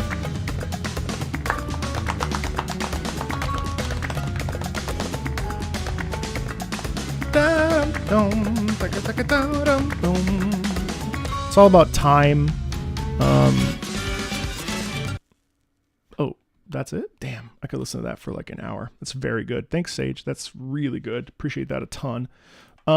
My buddy actually, so someone mentioned the Magic Flute abridged version that they played at the Met, and my buddy actually sang in that. He's going to be on the channel. Sean Plum. He and I kind of came up together, and he has continued on his career and has done a great job of his career. So it's really, really great. Okay, we're checking out. Oh, both are from World of Tanks. I will go with Pilsen.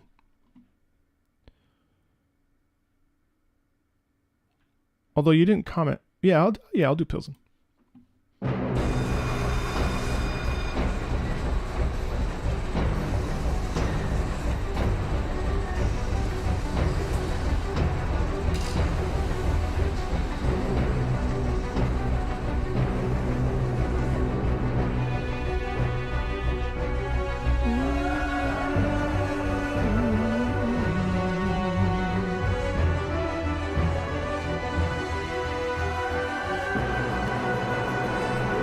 Yeah, Lord.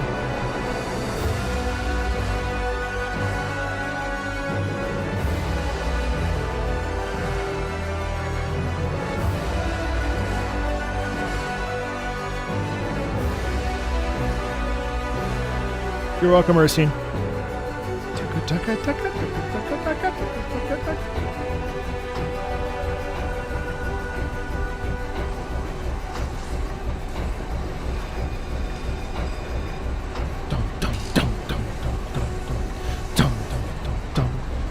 The propulsion in here is terrific. Sort of sense of.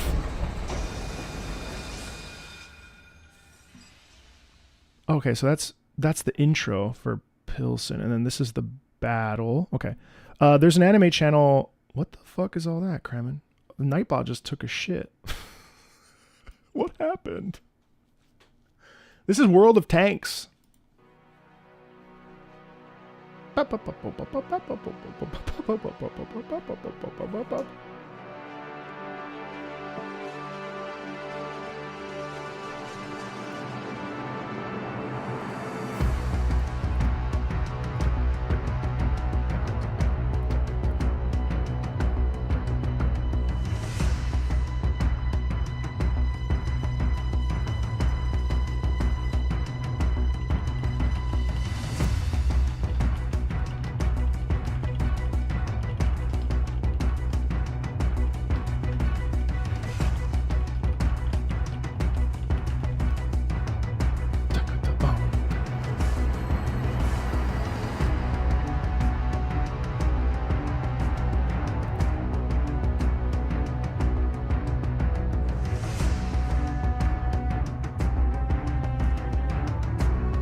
Wow, that's really good. You know, I think World of Tanks is interesting because I think it's really easy to judge a book by its cover based on like, you know, ads. And I know that War Thunder and World of Tanks, I think they share, isn't it the same? Isn't it, what's it? Is it Gaijin? I can't remember, but anyway, like there's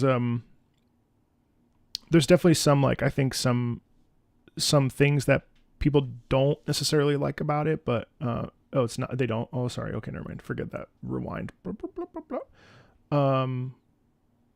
Well, wait, what is World of Tanks then? Hold on. What is World of Tanks?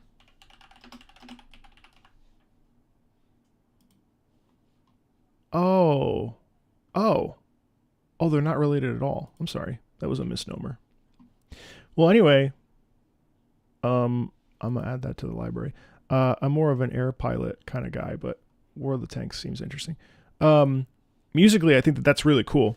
And, and I love the frenetic pulse pretty much the entire time, while also feeling like, you know, the sort of desperate measures that are required to, you know, like push forward and move through it, especially with the way that the horn kind of takes over at one point. It like ascends over the top, especially in the battle section.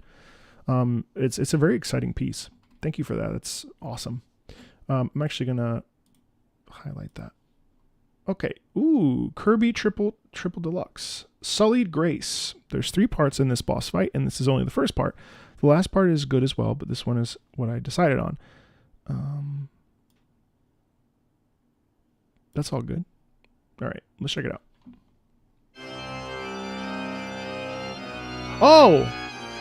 Oh, this is the one with I just talked about this. This is the one with Moonstruck Blossom, isn't it? This is the first one of the 3. Then Moonstruck Blossom is second, and then there's the third one, right? Okay, so now the only one missing is the third one.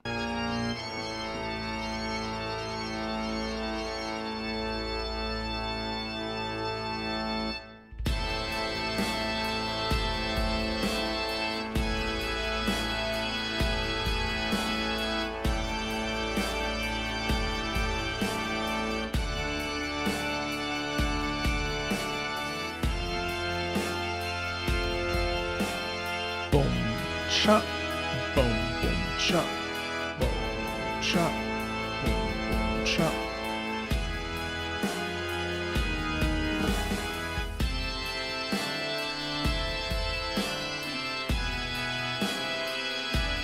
Piada ba ba ba ba ba.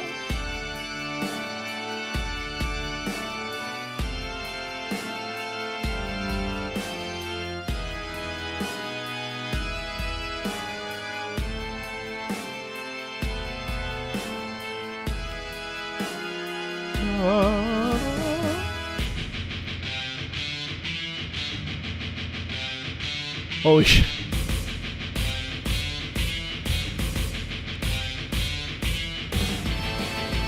Boom chop, boom chop, boom chop, boom chop, boom chop, boom chop, boom chop, boom chop. That's sick.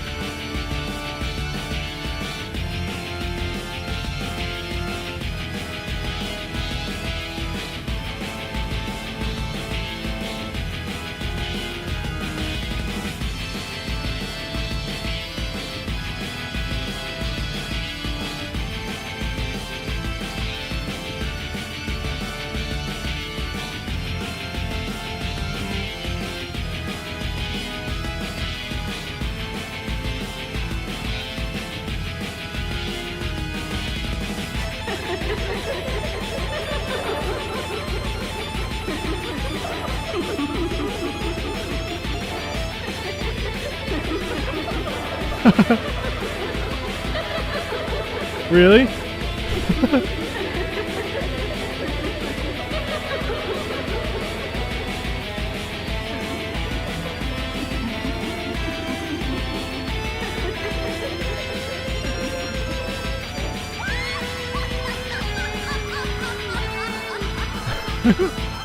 Ba ba bum ba bum ba bum bum ba bum ba bum ba bum ba bum bum ba bum ba bum ba bum ba bum bum ba bum ba bum ba bum bum ba bum ba bum ba bum ba bum bum ba bum ba bum.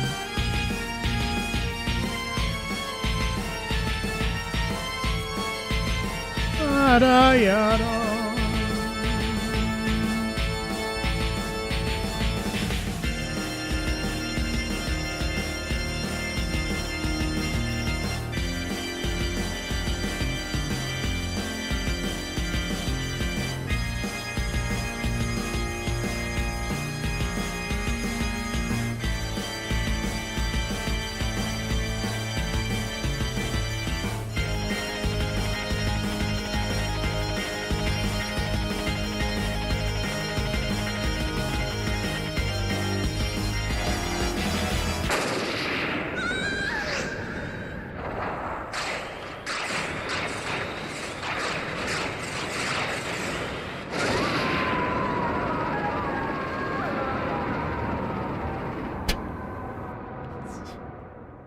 I actually really like that. First of all, an incredible shift. Where was that? Was that here?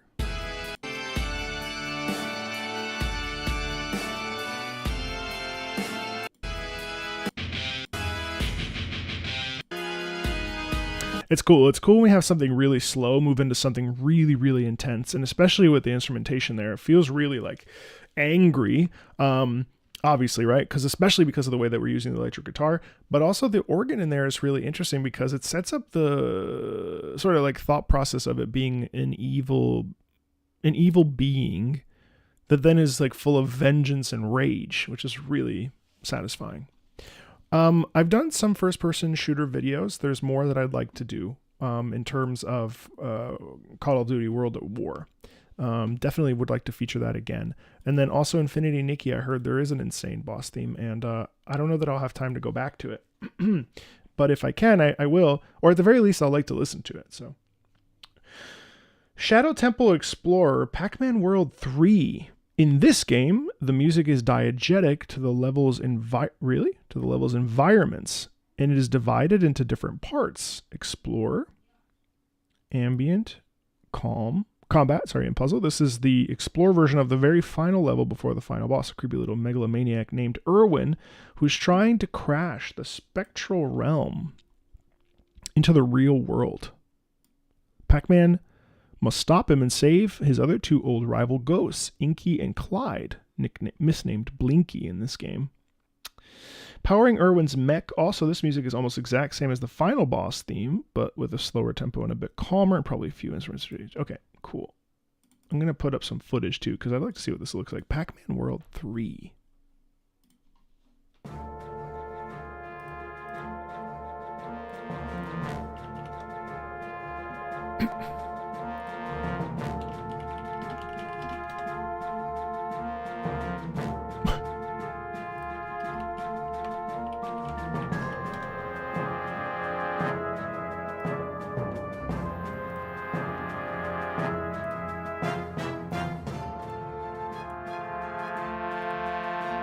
What?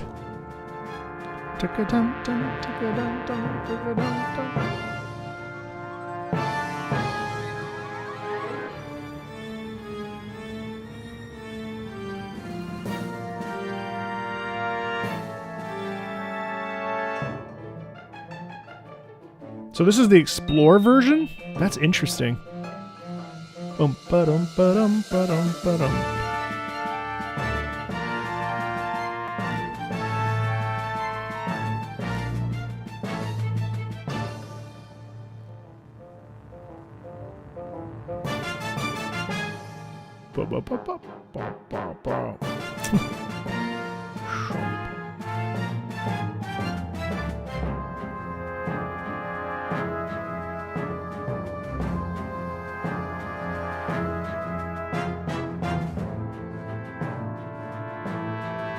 The butt bounce triple combo.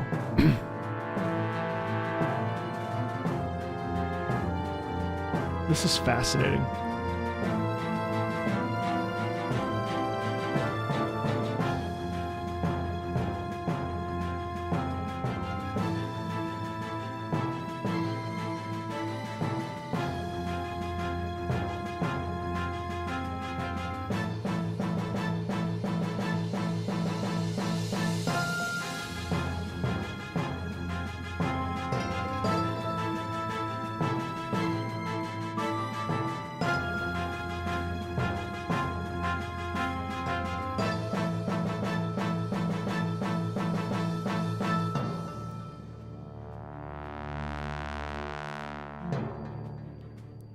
don't think it's a loop, which is also interesting. Is it? Oh no, did you hear the Sephiroth theme in there?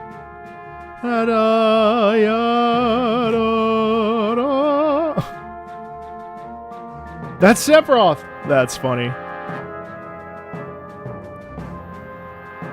Wait, is it? Huh? Yeah. Right there.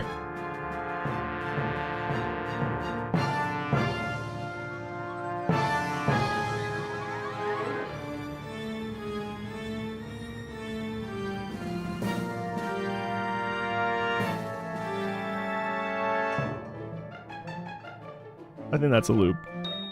Yeah, pretty sure that's a loop.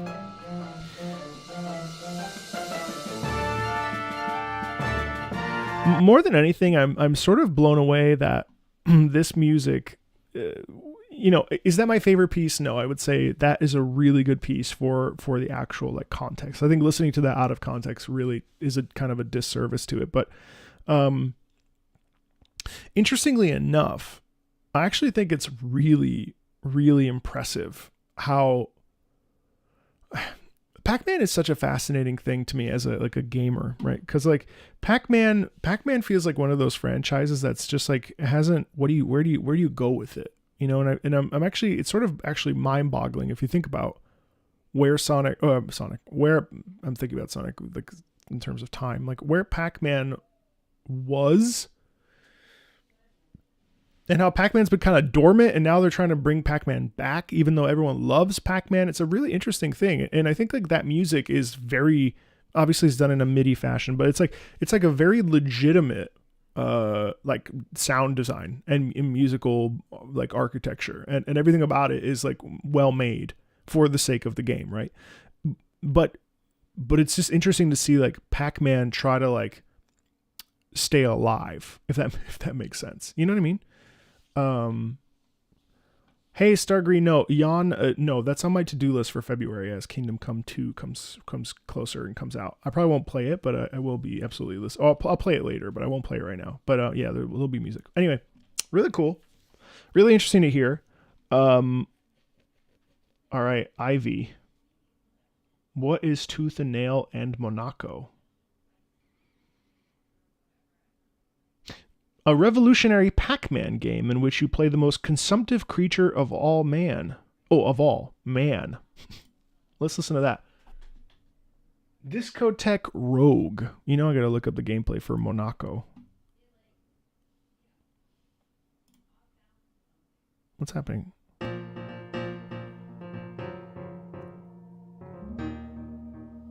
Oh, this is cool. There's sheet music.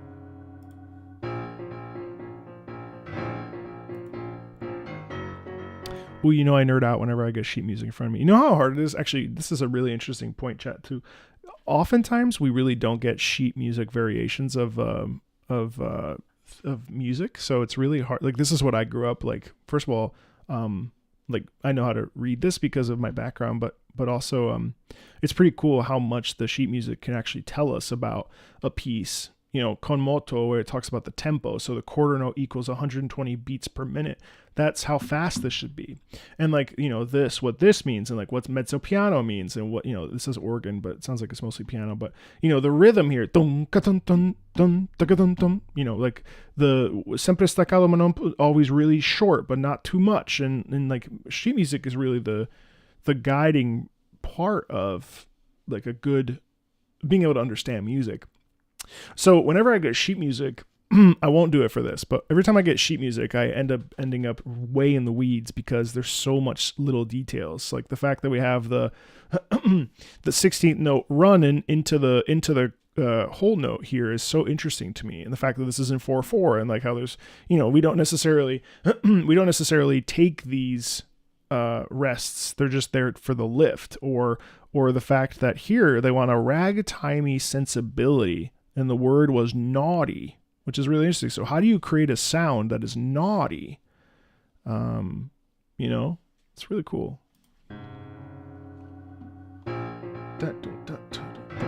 See, isn't that I'm going to start doing it. I don't want to because we have too much to get through.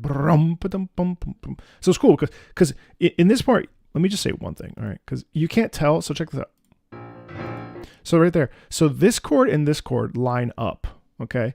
So it's amazing because this is called an appoggiatura, basically, kind of. But this is guiding us into this. So this ends up, this is the beat, but this comes before the beat. But it's how the fuck do I explain this? This is why I didn't want to become a teacher. So this is all in the left hand. This is the bass clef, which is the left hand. People say I don't talk about theory. Well, let me talk about theory. This is the left hand, the bass clef. This is a B flat. And this is in the key of F, B flat, D flat, F, F, B, D, F. That's the key of B flat. Is it? No, this isn't technically it's in the key of C because there's no sharps or flats here. But then we have these accidentals, and these things are called accidentals. This means if you look at a piano, here's the difference. Damn it, Ivy. What's up, Barman?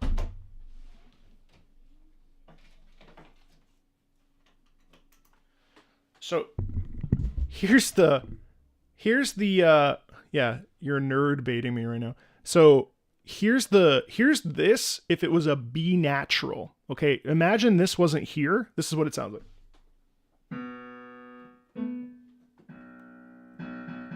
Okay. Now imagine it with the B. Now let's put the B flat in the same register. So this is B natural. This is B flat. Right?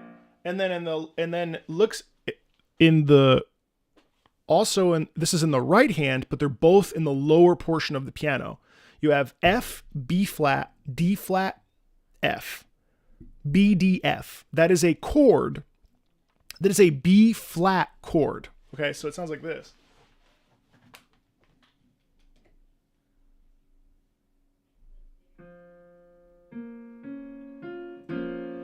So it ends up going.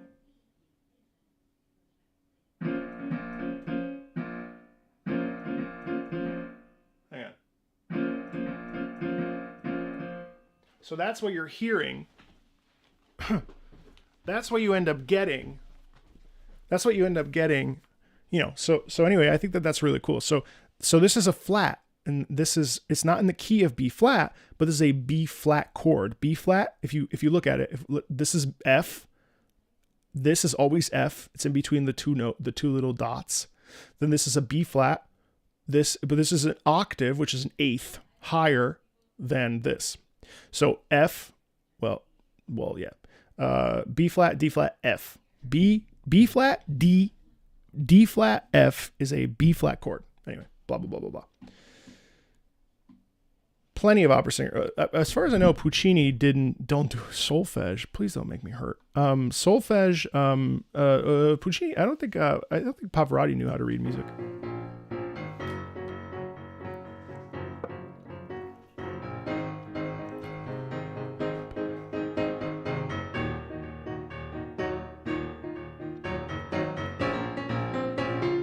Wow, that's cool. G flat, G flat, G flat, G flat, G.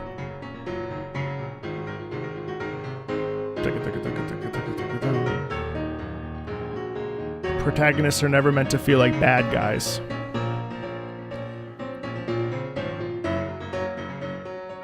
It should be exciting and not anxiety-inducing.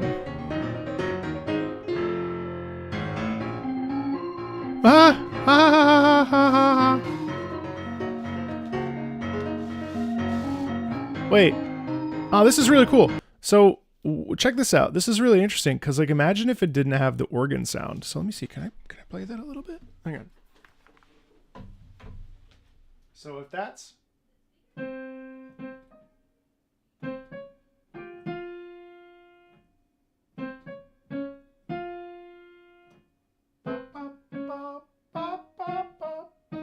it's interesting how the organ sound gives it. So these are octaves. So these are eight notes apart. 1, 2. So like 1. I don't know if you can say. Yeah, you can say 1, 2, 3, 4, 5, 6, 7, 8. So we go C, D flat, F, back to C. C is the key that this piece is in. So this is the tonic. This is the root note.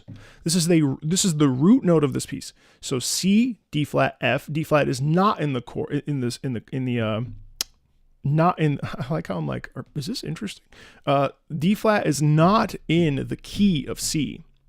So, well, I'm right because there's no sharps or flats. That's how you know it's in C major. Oh, but wait, if it's not in C major, it could, A minor. Could it be in A minor? That's a good question. So that would be the third.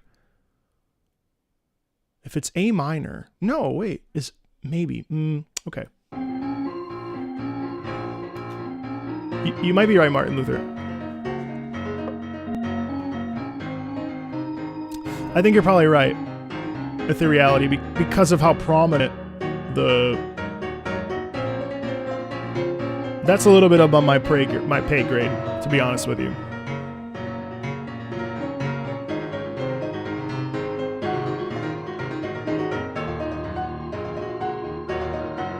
Jesus. This would be really hard to learn.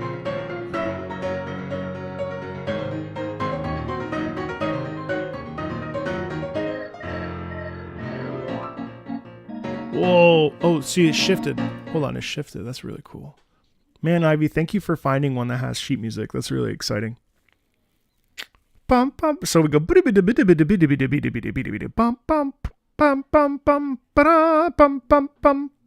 That's cool.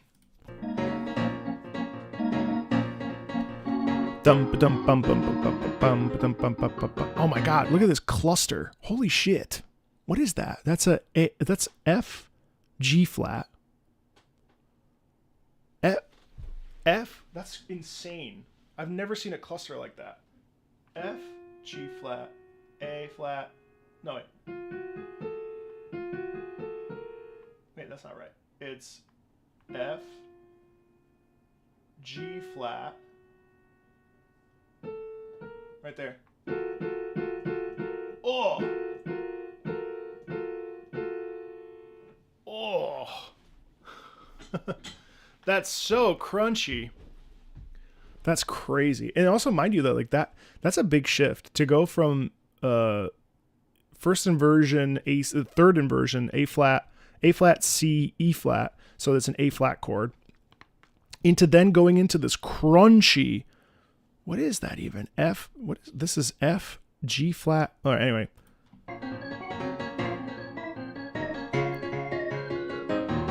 Triplet. I love it. Triplets are so fun because it's dun dun dun dun dun dun dun dun dun dun. Hold on, let's listen to that again. Damn it, Ivy! I don't have time for this. Yeah. This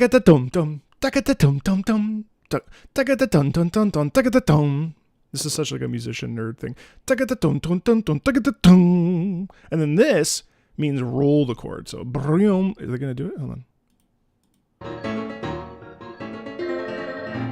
I can't actually tell if they did.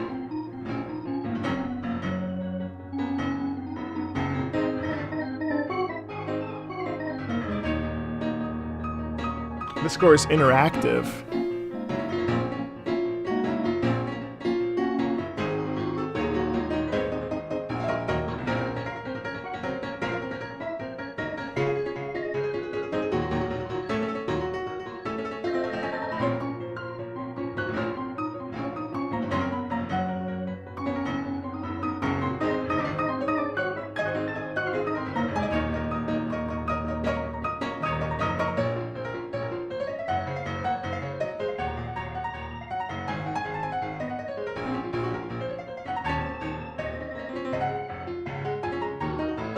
Oh, I can't play this. This is extremely difficult. 30-second notes. Also, it's crazy how 30-second notes are written because they're essentially so just so you understand. So I don't know if you know this already, but let me just share. So if there's no line, it's a quarter note, right? If it's which a quarter note is a quarter of 4, right? It's a quarter of a whole note. So a whole note is 4 beats per minute, okay? Or sorry, 4 beats per measure. A half note is 2. A quarter is 1. Whole note, if you do the tree, is 2 half notes. And if you do the tree from those 2 half notes, like a skill tree, it's 4 quarter notes. Because 4 quarters equals 1 whole. Then you go further, and if you have this is an eighth note, which is half of a quarter note. Do that again, you get 4 16th notes are 2 eighth notes. Holy fuck, I can't even follow that, let alone you. So this is a 32nd, which is subdivided below 16. Yeah, this is math. This is why I don't like this shit, because I was really bad at it. Oh, that was the piece? Oh, okay, yeah. Really cool, Ivy. Really cool. Really, really neat. Thank you for sharing that. I really appreciate that. Yeah. Also, yeah, about the MIDI piano, I think actually that's actually a genuine thing that I'd like to explore, because I won't be able to play, but like if I want to sit down and if I have sheet music in front of me, it's really fun to be like, hey, check this out. This is this is that. It's something that's that would be really fun, especially because I am taking piano lessons. So it's really important to me to be incorporating that stuff in these. So, fuck, it's already 2 o'clock? Oh my God, I talked so much. I'm sorry. Actually, that's good. I was stalling because we also have to do this next week. Alone in the Dark, 2008. Who am I? I rented this game when I was little and remembered it was absolutely terrible. However, this song has stuck with me almost 17 years later, despite the game being terrible. The Yappening.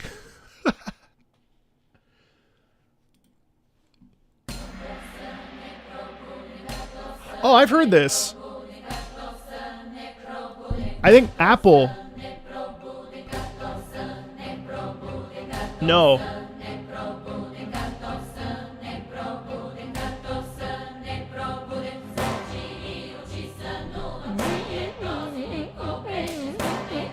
No, this is Fatal Frame.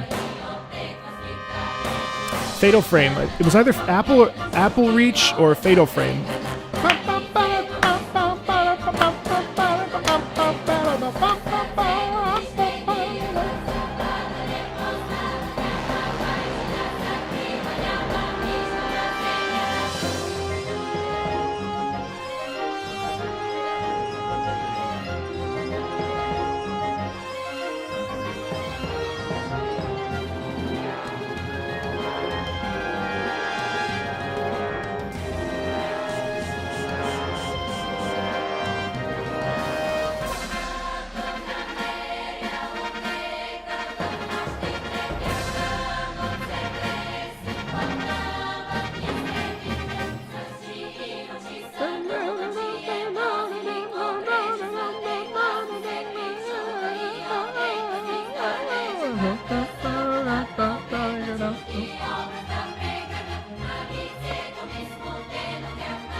See you, Griffin.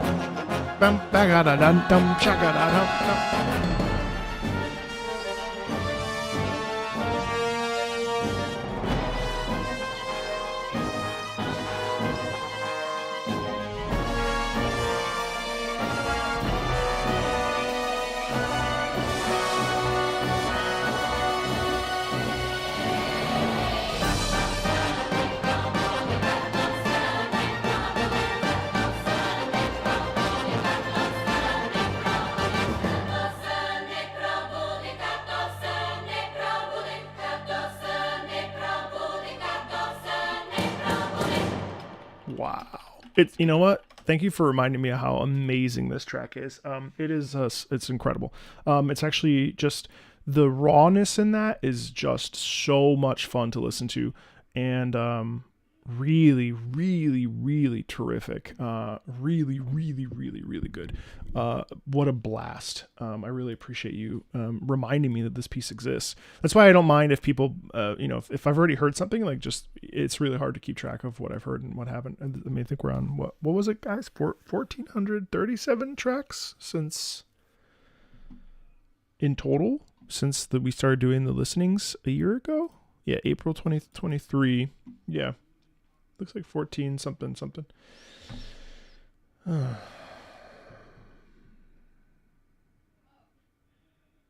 little bit of Archange. Thank you from Phantasy Star 2. Second ending of the last episode and last ED of PS.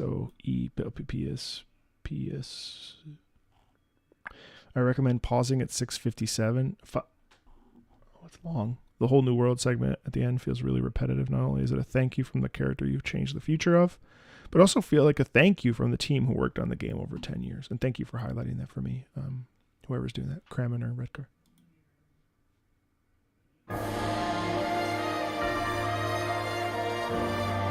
Hey, Vatten.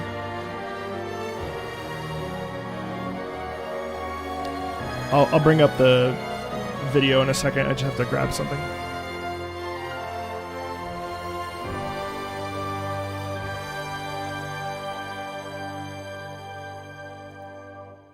Hello to life and all you've given me, reveling in this story fantasy.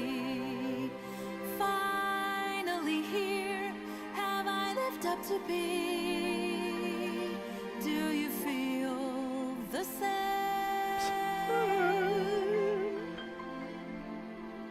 Infinite bonds all throughout space and time. Stories unfold, promising futures untold. Sovereign light throughout the darkness. Hand in hand, here we stand under the unyielding radiance of tomorrow.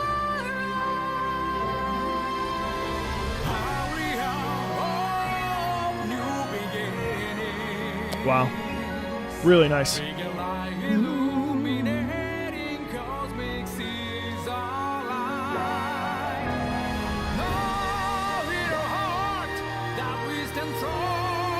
Really nice singing. Holy shit.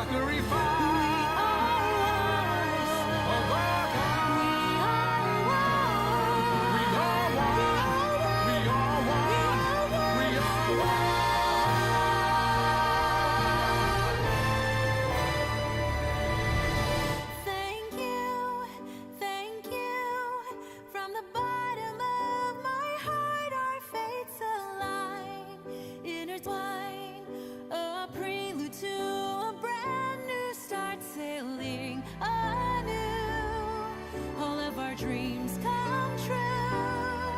Thank you for all the boundless joy you gave me. Thank you, from the bottom of our hearts, you gave us strength and courage to keep on. I live true to me. I live bright and free. Oh, nice to go up like that. It's cool. I live on to make all brand new memories. Fantasy star.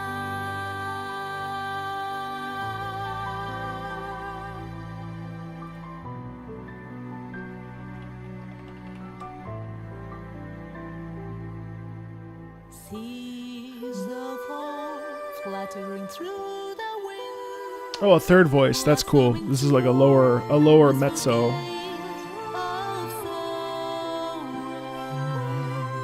Sailing through so deep into the unknown. Finally the storm subsides, basking on the painted skies of Miracle, finally we made it here.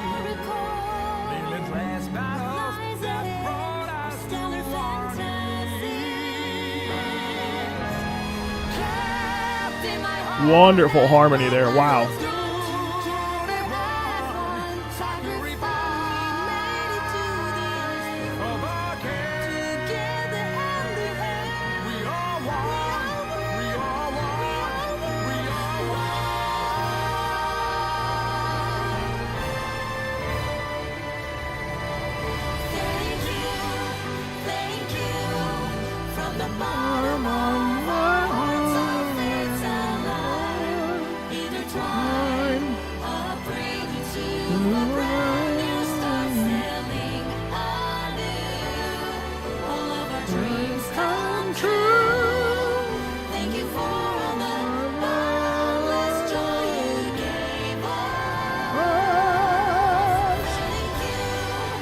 Thank you from the bottom of our hearts. Our dreams have come true. I'll live up to you. I'll live out my dreams. I'll live up to make a brand new memory. Fantasy. Fantasy.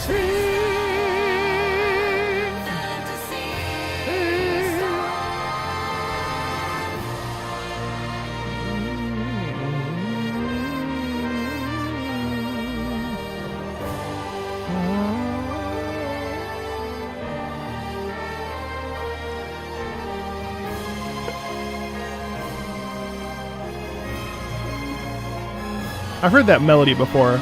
Ba ba ba ba ba ba da da. What is that?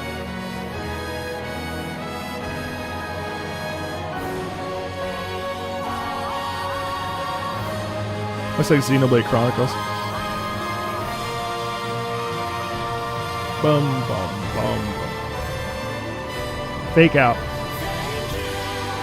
Thank you. From the bottom of my heart.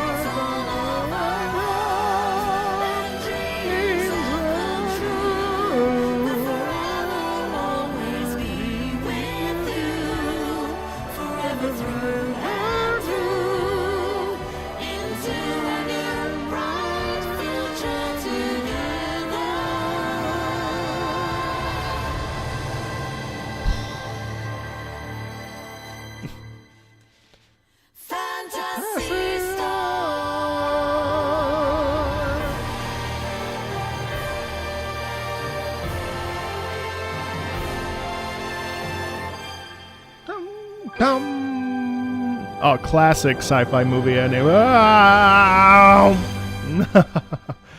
Oh man, what's the back half? How can it possibly top this?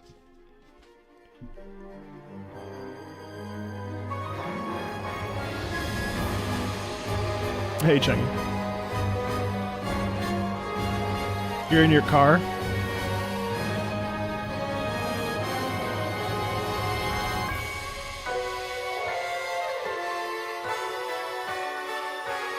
Don't. Gorgeous horns there.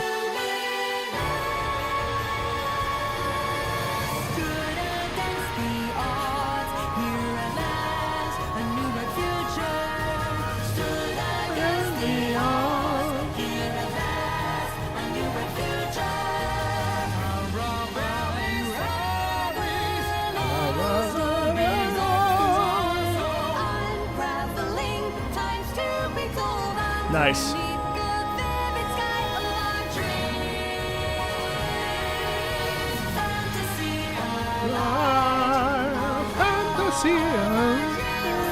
True fantasy alive. Fantasy alive.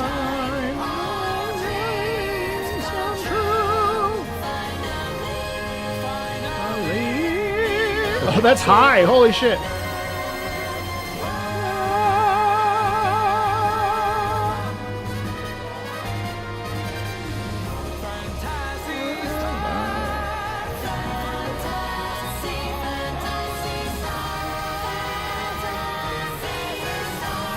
Phantasy Star. Drama in the gacha space? Great. That is amazing. You know, sometimes 9 minutes just works. And And I think like sometimes it's really easy to be like, oh fuck, 9 minutes, that's gonna be long. But actually the journey that we typically end up going on in 9 minutes, it tells a full story. And that was absolutely divine. I loved it. I loved it immensely. It was really, really, really good. It felt, it felt deep, even though that could have been extremely shallow. And what we ended up getting was a real sense of like, I don't know, like, you can say thank you a million different ways and people may not realize it, but somehow when you put thank you into song, it just like, it makes it so more genuine. Like there's something about singing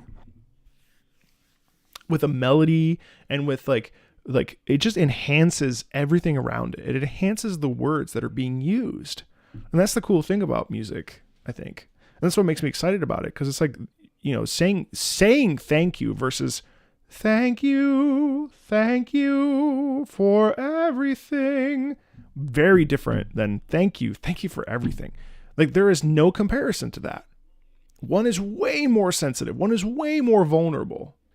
Really cool. The Shrouded Ghost from Sea of Thieves. This song has such an oomph when it comes to the instrumental aspect of it, especially the second half of the song, where I'm pretty sure they use a very subtle hurdy-gurdy in the background to complement the idea of legendary sea monster. This plays in a random encounter with a specific megalodon type, the Shrouded Ghost, though it only has a 1 in 10,000 chance of playing. Really? Do we like Sea of Thieves, chat? Well, Ogre does. That intrigues me. I kind of want to download it again. 1 in 10,000 chance? That's crazy. Sounds like Die Valkyrie. Wow. Not solo. Hey, Somnium, what's up?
Oh, I love that.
I love the so that's interesting to me because it has a degree of sea shanty, but it also like definitely borrows from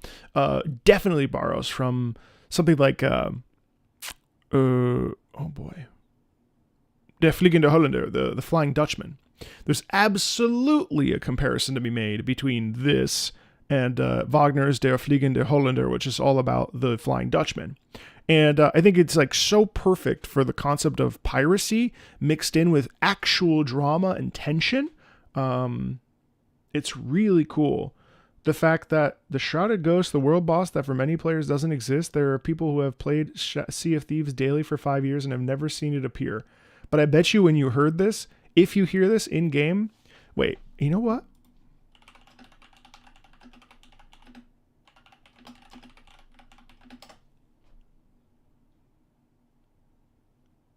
The Shrouded Ghost finally appears after 5,000 hours. Yeah. I didn't get into PC gaming until like 2017. Fair. Holy shit. Oh,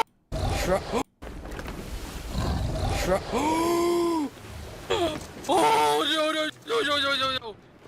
No fucking way. No, I haven't. Fade of Asa Morgana.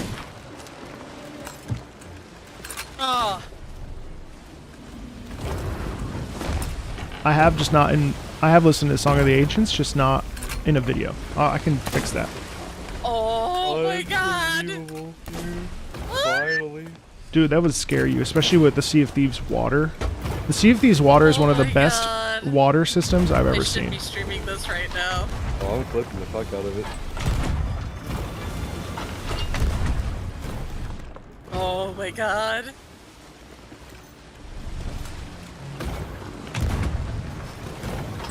Unreal.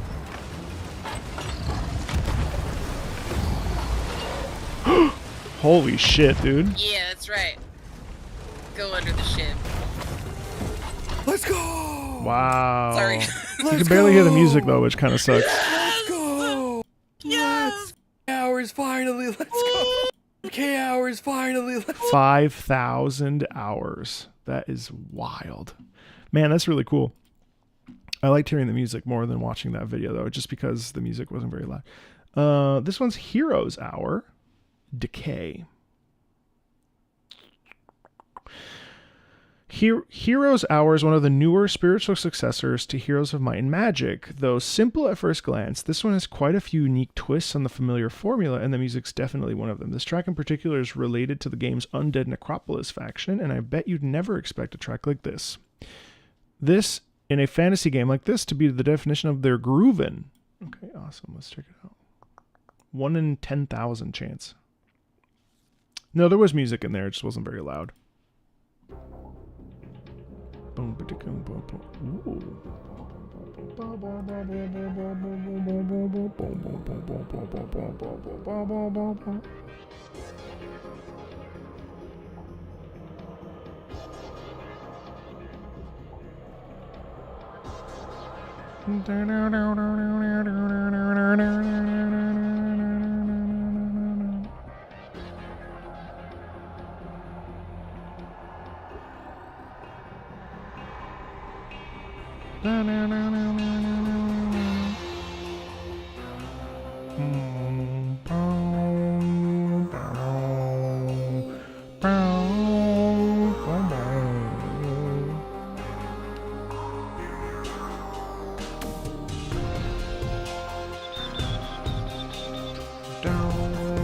I like that.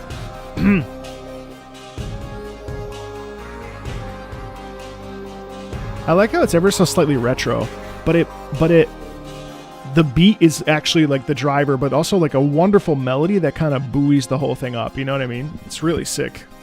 Wait, can I, is it on Steam, Bam? What's it called? Sorry.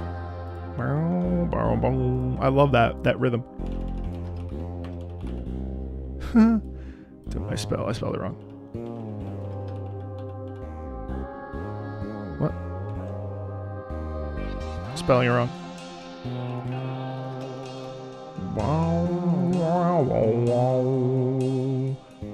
Huh?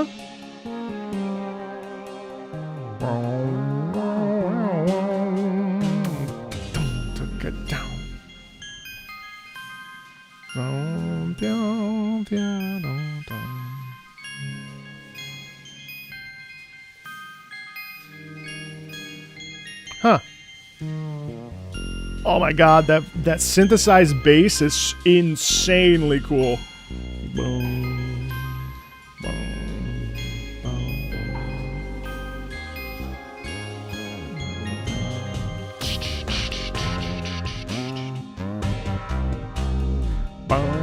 Bow, bow, bow, bow.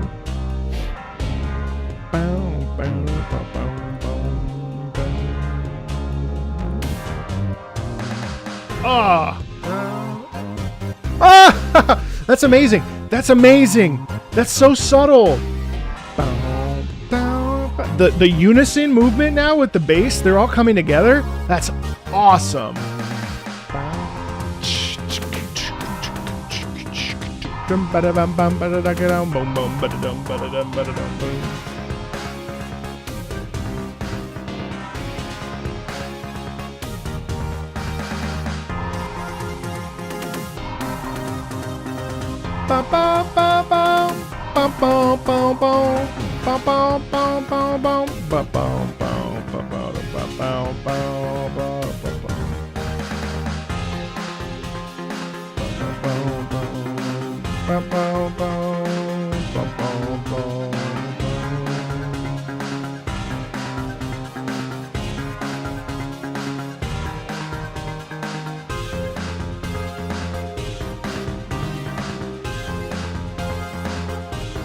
The track is called Decay from Hero's Hour.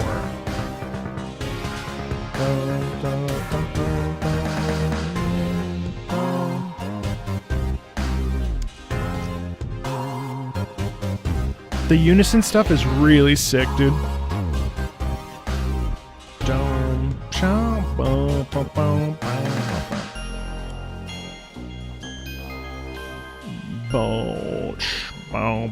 It's incredible how simple that is. Really, only 7,000 views on this video?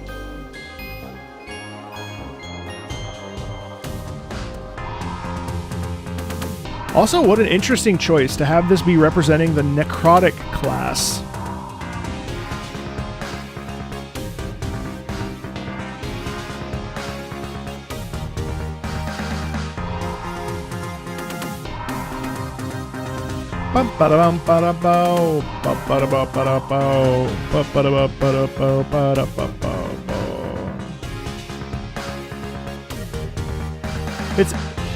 It's very triumphant.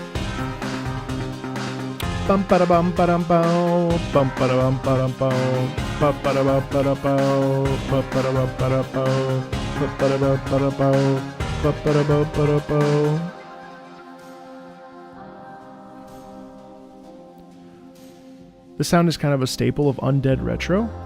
Really?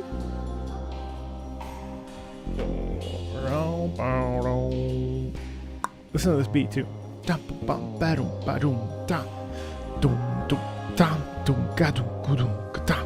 It's fucking sick. This, I really enjoyed this. I probably didn't enjoy it as much as I enjoyed Proto Corgi last week, but it was very close. I really enjoyed that. Thank you very much. I will never play that game, just for the record. But I appreciate that we got to experience it. Very cool. Very cool. Have I played any XCOM games? No, but I did start actually playing Warhammer Mechanicus because of Girls Frontline 2.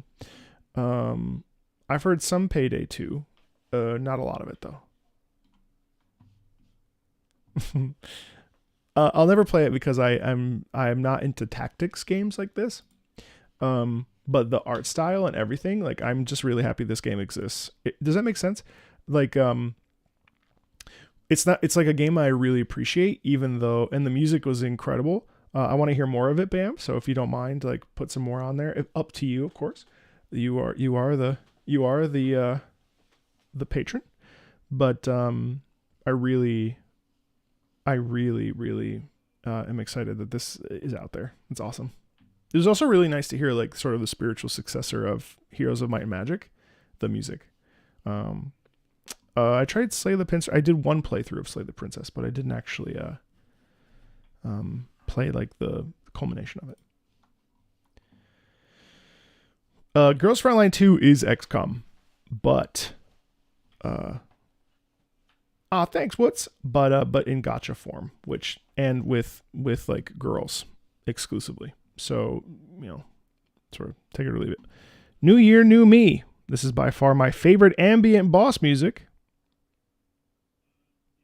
It only plays in 2 instances: when fighting a firebird flying above an exploding volcano, and when facing Ragnaron, the Fire Lord. Also, he says, die insect a lot. This is from World of Warcraft. Druids of the Flame. Short. Yeah.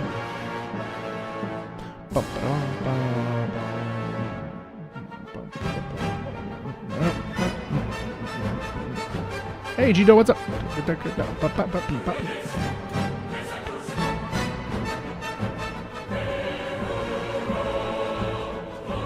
At home.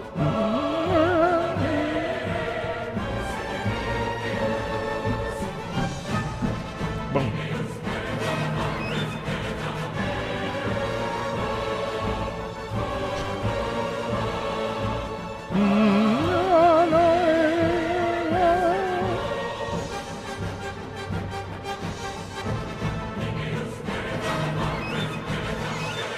Hurry up, hurry up, hurry up.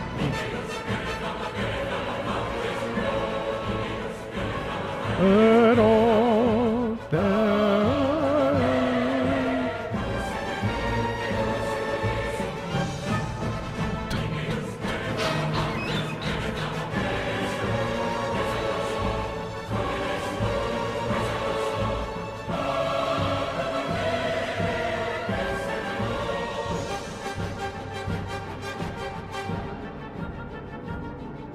Oh, God. What the fuck is this? Oh, no. Oh, God. I just read that. I thought it said my job is too cool, but it does not say that. It says not that. It says something else. What the fuck? Juan, I really like that. It's something that struck me. Was how much of a bummer it is that if you present this to a sort of classical musician or somebody that like is very familiar with that style, like I have with Garth Bardsley, like he probably Costis Protopapas too, like these guys like deal with this kind of music every day, and so for them it's nothing crazy like that's a very like average classical piece. So, but it's a bummer because there are people in the video game space that absolutely love that and would be pleased. And me sort of threading the needle between the two sort of worlds, despite all the things I said earlier in the beginning of the stream. I'm like, that's great. That is not because of my algorithm, guys.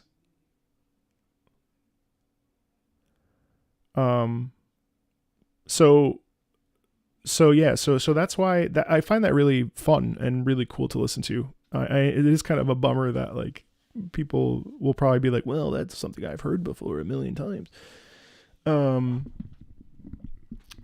Okay. How's the S&P 500 treating you? What does that mean?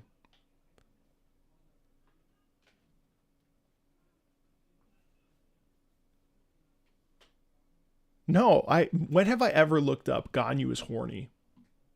I would own that shit. I've never once looked up is Ganyu horny on YouTube. If anything, I was looking up OMAD today. I was looking up 1 meal a day today. Well, Felipe, we pick and choose our battles. You wrote it. I read it. Crash Twinsanity, Itsumi? I want to make one thing abundantly clear to you, Tsumi, with the biggest wink, wink, nudge, nudge I can. I'm coming into this one full stop preconceived notions. I hate Crash Bandicoot. I hate Crash Bandicoot so much. I don't hate anything. One of the coolest and most unique OSTs all across all forms of media. All of the music from this game is done entirely with mouth noises.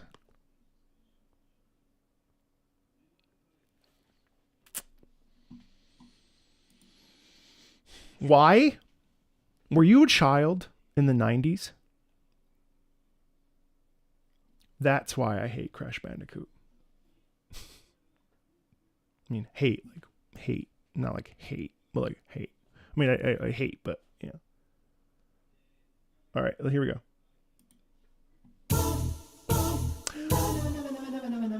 Oh, it's like Bobby McFerrin. Okay, hate rescinded for now.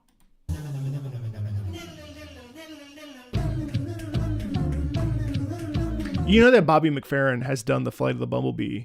I saw it live. Do you know who Bobby McFerrin is? That's really cool to me. Do you know who Bobby McFerrin is? This dude is incredible. Everything he does Flight of the Bumblebee. This doesn't exist anymore. Bobby McFerrin is one of the coolest musicians I have ever heard live, and I can't play any of his stuff because it will get copyright claimed. But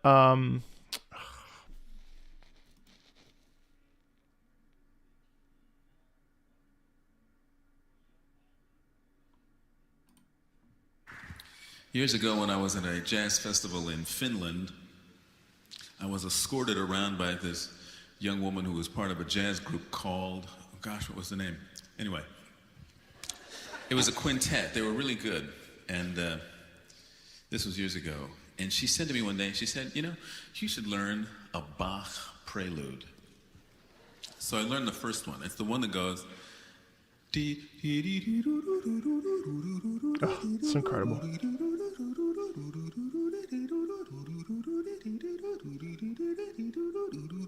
It's that one. Okay. Wait. Okay. He's incredible. So I learned that one, and singers, you really should learn some Bach preludes. They're really good exercises for you to learn. Good for intonation and stuff like that. And then I learned about the composer Charles Gounod, who wrote this Ave Maria that sits on top of this prelude by Bach. That goes, Ave Maria. You know this piece? Okay. Okay, you sing that piece. You sing the Gounod. I'll sing the Bach. You sing the Gounod. Now, if you know the Gounod well, sing it out. And then you can act sort of like section leaders for the people around you. You know how it is, there's some people in chorus who read better than others who don't read as well. So you're like one of the persons that doesn't read as well as somebody else, and they're like, you know, they got it, and you're like split second behind them.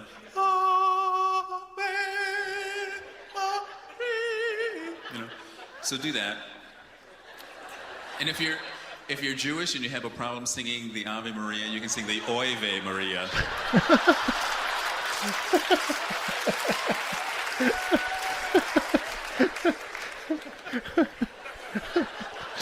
That's funny. Okay.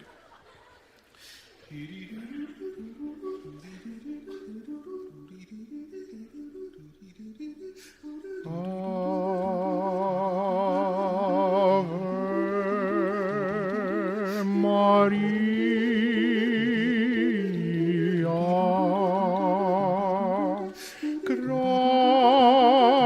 gratia plena, Dominus Deus,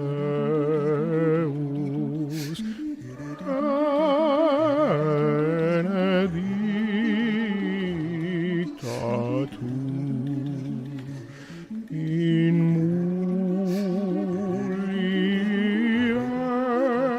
mulieribus benedictus fructus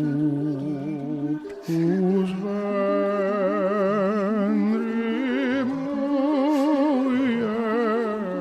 Iesus. Salve Maria, granda Maria, Maria, dona pro nobis peccatoribus,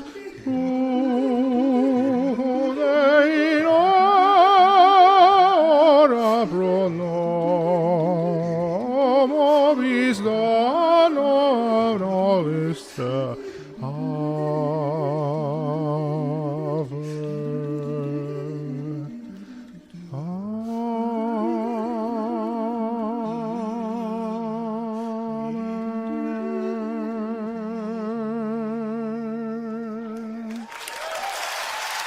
Bro, he's so cool. He's so fucking cool. So anyway, that reminded me of that. Thank you. That was quite the departure, but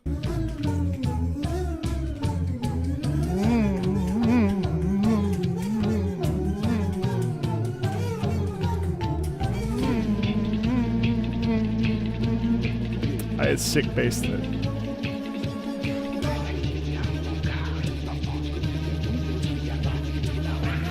Wait, are you for real? Oh, bum, bum, bum, bum, bum. This is so hard. This is so hard. Bum, bum, bum, bum, bum, bum, bum.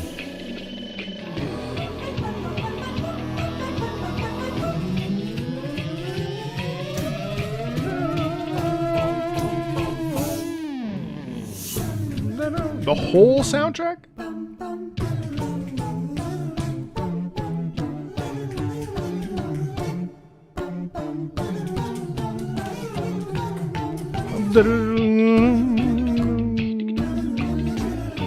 What? Where is this doctor? Let's see.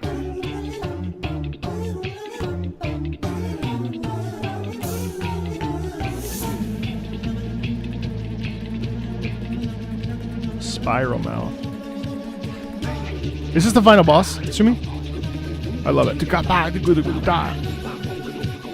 Must be because.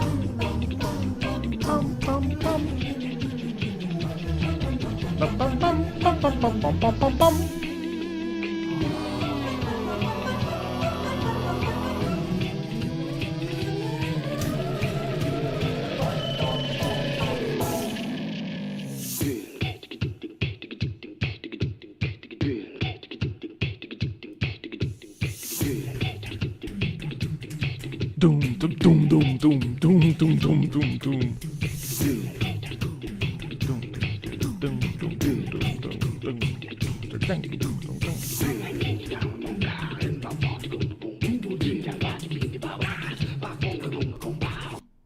Wow, that was really fucking cool. Is that Papu Papu? I gotta hear it. I want to hear it in game really quick. I guess this. Holy shit! 15 years ago. Oh my god. What?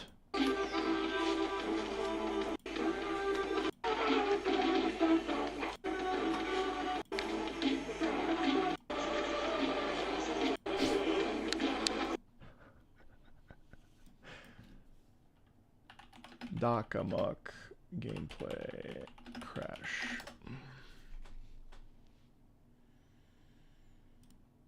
You have.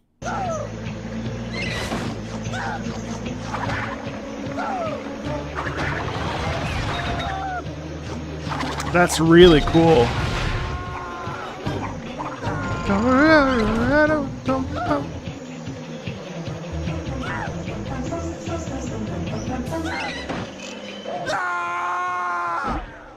Holy shit. Ah, Flight of the Bumblebee because of the bumblebees.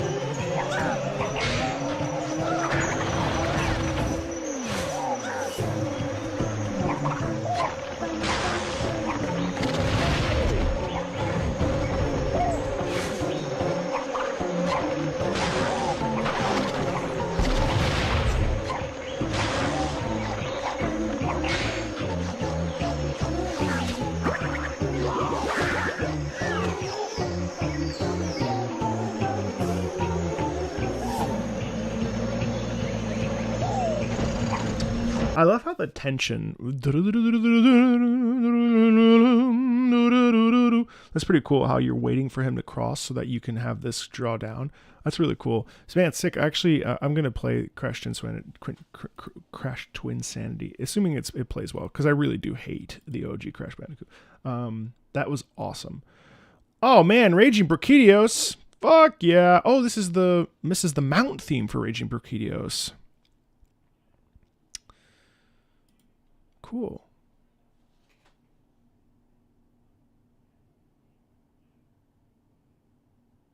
Wait. Carson, do you want Brachydios and the honor is all ours? Which I have no problem with. Or do you want Elatrion? I think we already...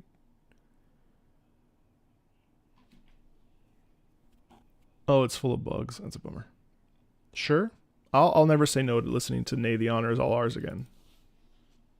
All right, this is Raging Brachydios, Mount theme. Chad, do you want to listen to two? Do you want to listen to Nay, the honor is all ours from Iceborne?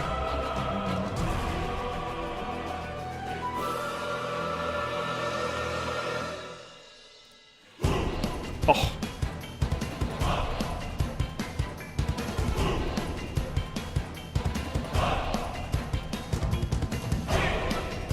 Bum, bum, bum.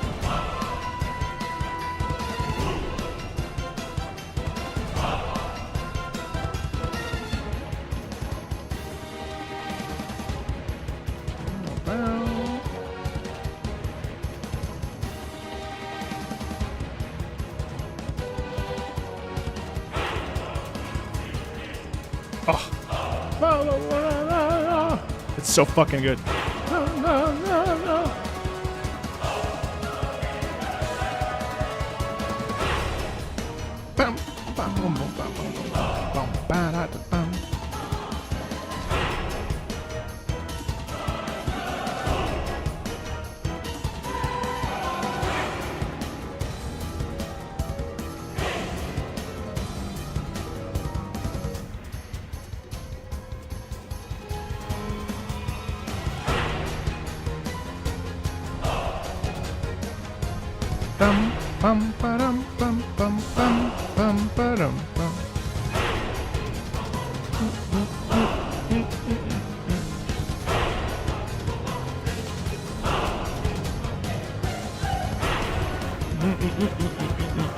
Oh god, that chant is fucking sick. Hey, Apple.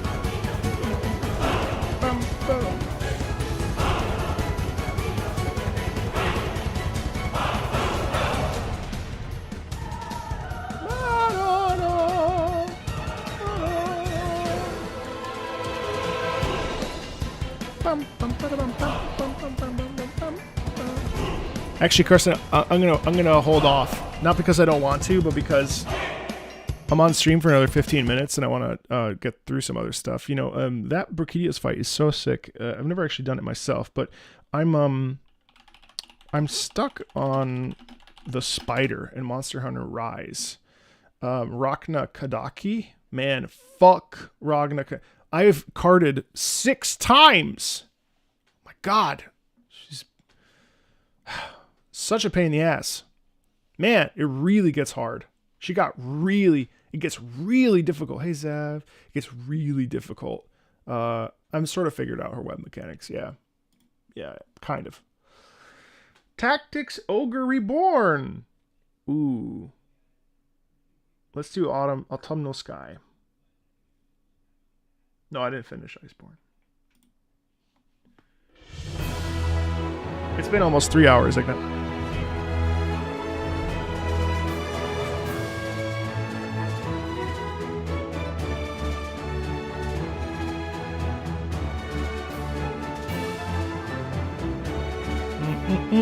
Definitely heroic, of course.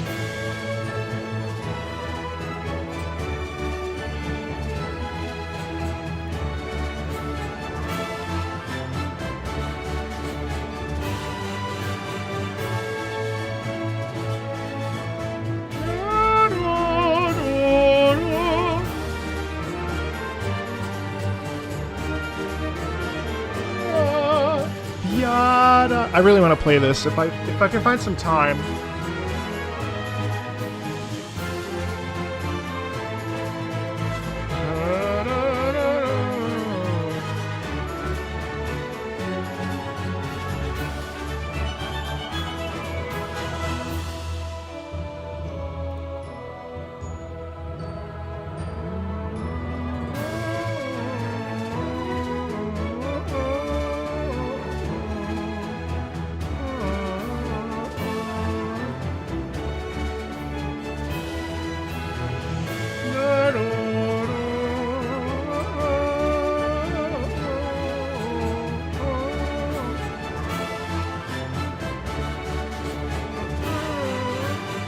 Hi, Renshin.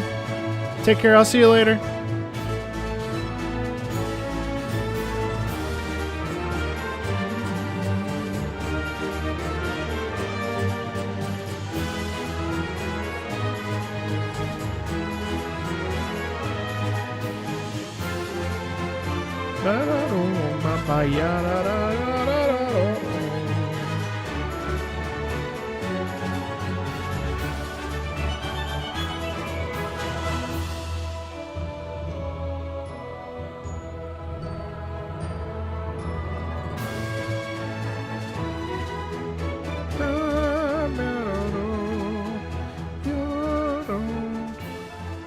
I like this Sphere. It's really nice. I mean, it's like super simple in the sense that like kind of it's almost directly on the nose for what exactly it's about.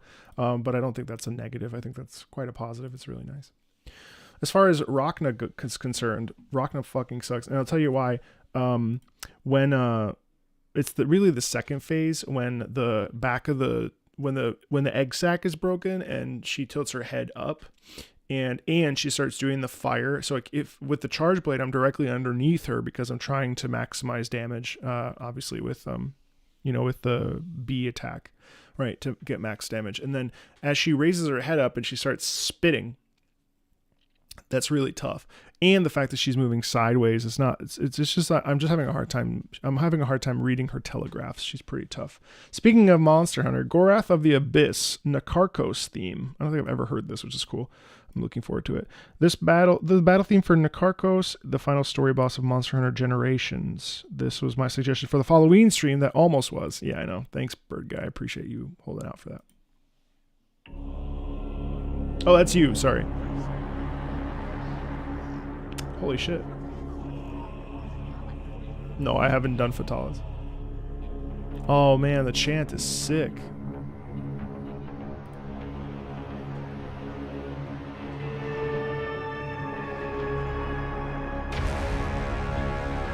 Oh wait, is this the one where you climb up its back? I just saw some gameplay of this recently randomly. Is this when you like have to climb up its back and...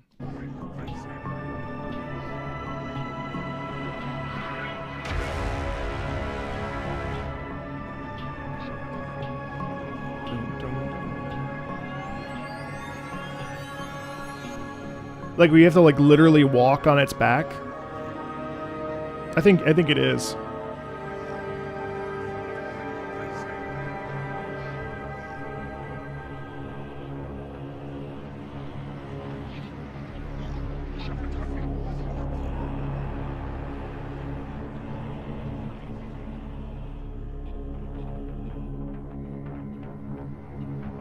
Wow, that's a really amazing introduction.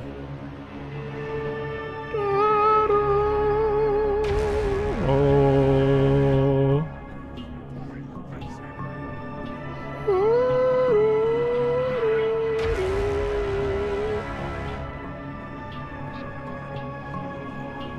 Bum bum bum.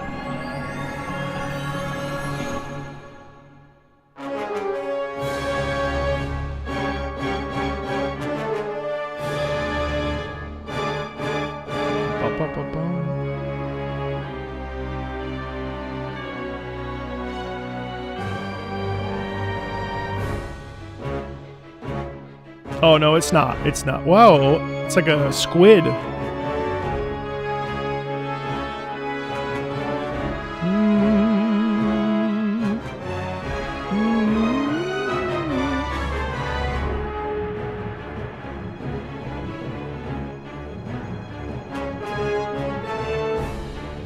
Boom, boom, boom, boom, boom, boom, boom, boom.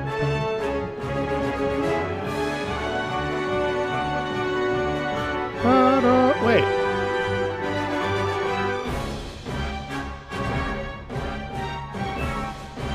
I've never heard this before?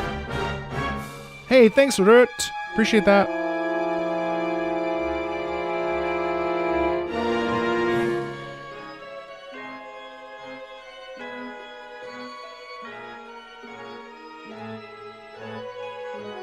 Fascinating, organ use there that isn't necessarily for like terror, you know?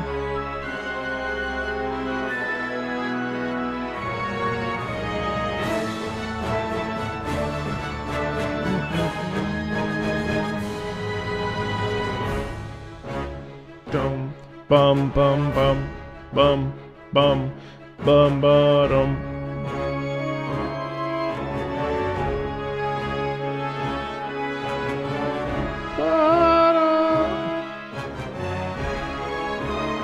Ba ba ba.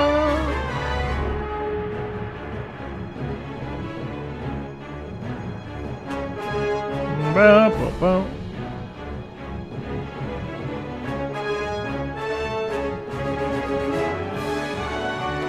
Bum bum bum bum. Piano. That's so familiar to me. Why do I know that? Thanks, Gloomy. Bum bum shum bum bum.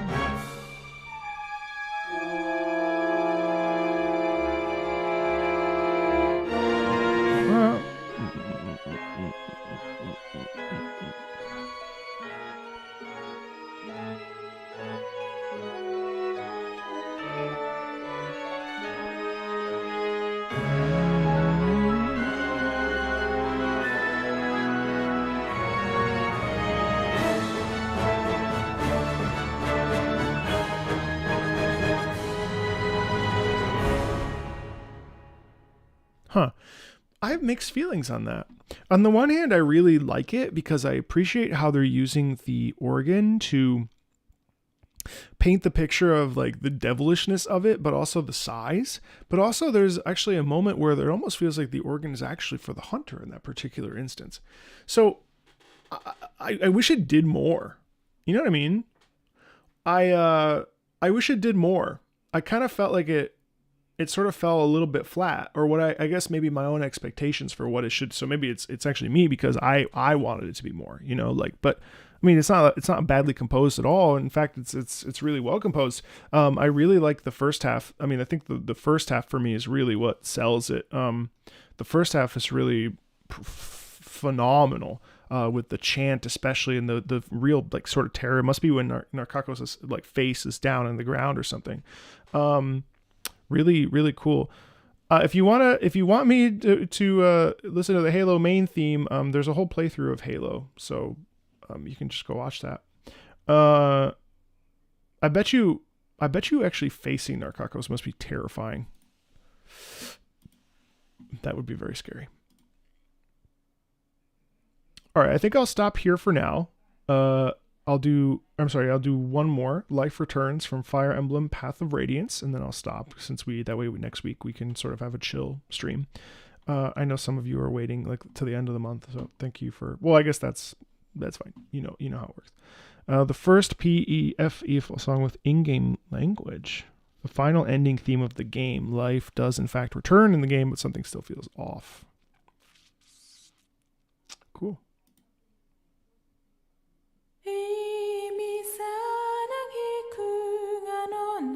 Wow.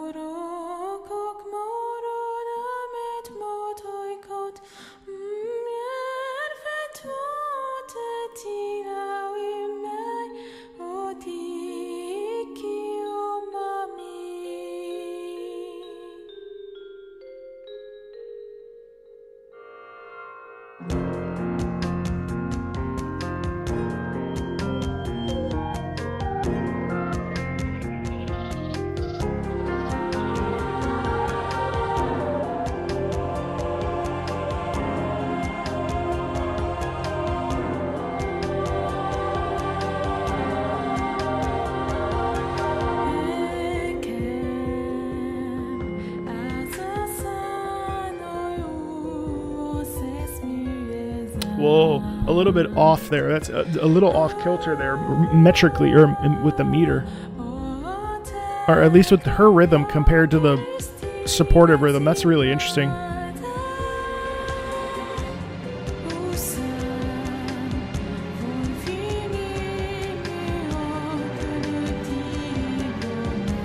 Whoa.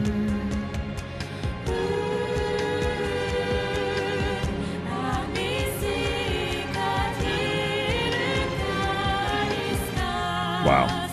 It's okay, Kia, I got you.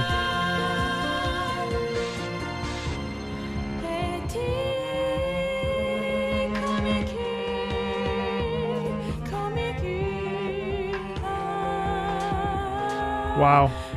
It's both, I see what you mean. Yeah, it is unsettling.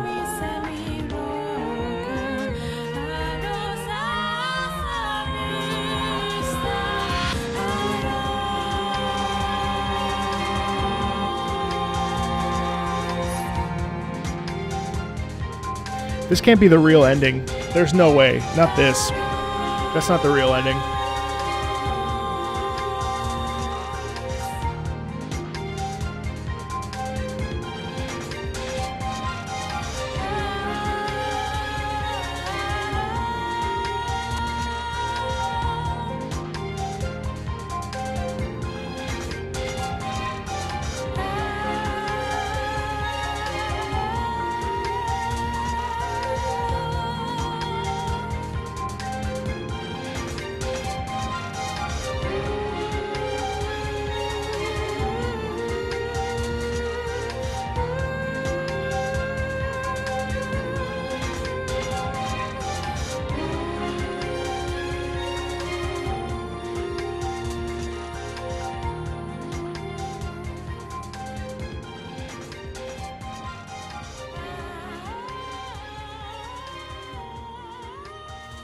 That's wild, because the vocals, man, the vocals really want it to be one thing, and then it just like is constant, like discordant between the two of them. There's such a clash there. It's really interesting.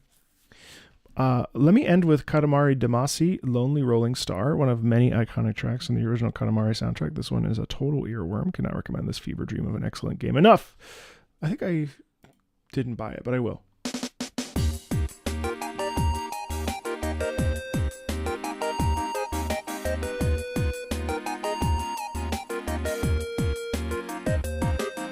Oh, I have it. Bum, bum, bum, bum, bum, bum, bum, bum, bum, bum, bum, bum, bum, bum.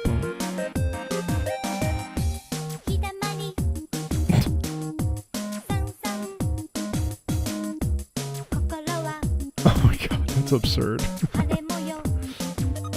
She died? Oh no. Really? How old was she?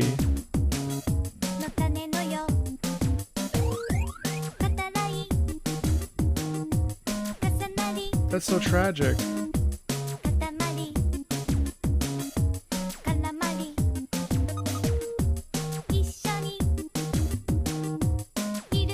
It's very charming.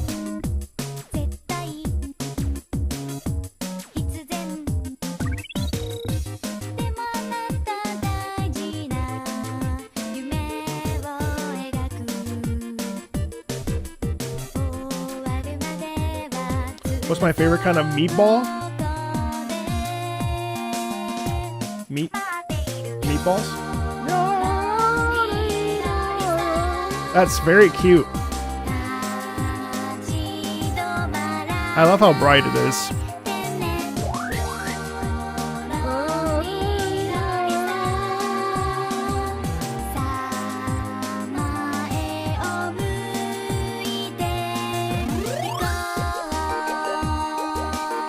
I love that shift.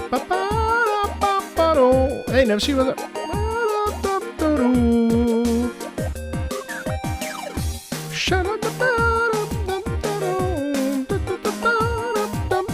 I should listen to this while I'm walking. Red car, you're probably right.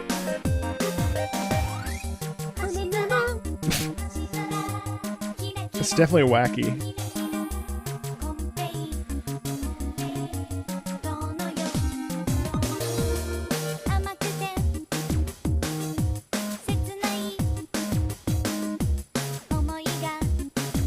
It is too bad how a soundtrack, a piece of music can throw you back in time to a situation. So I understand. I understand that. I have a certain opera piece that I can't listen to anymore because it reminds me of my ex as well.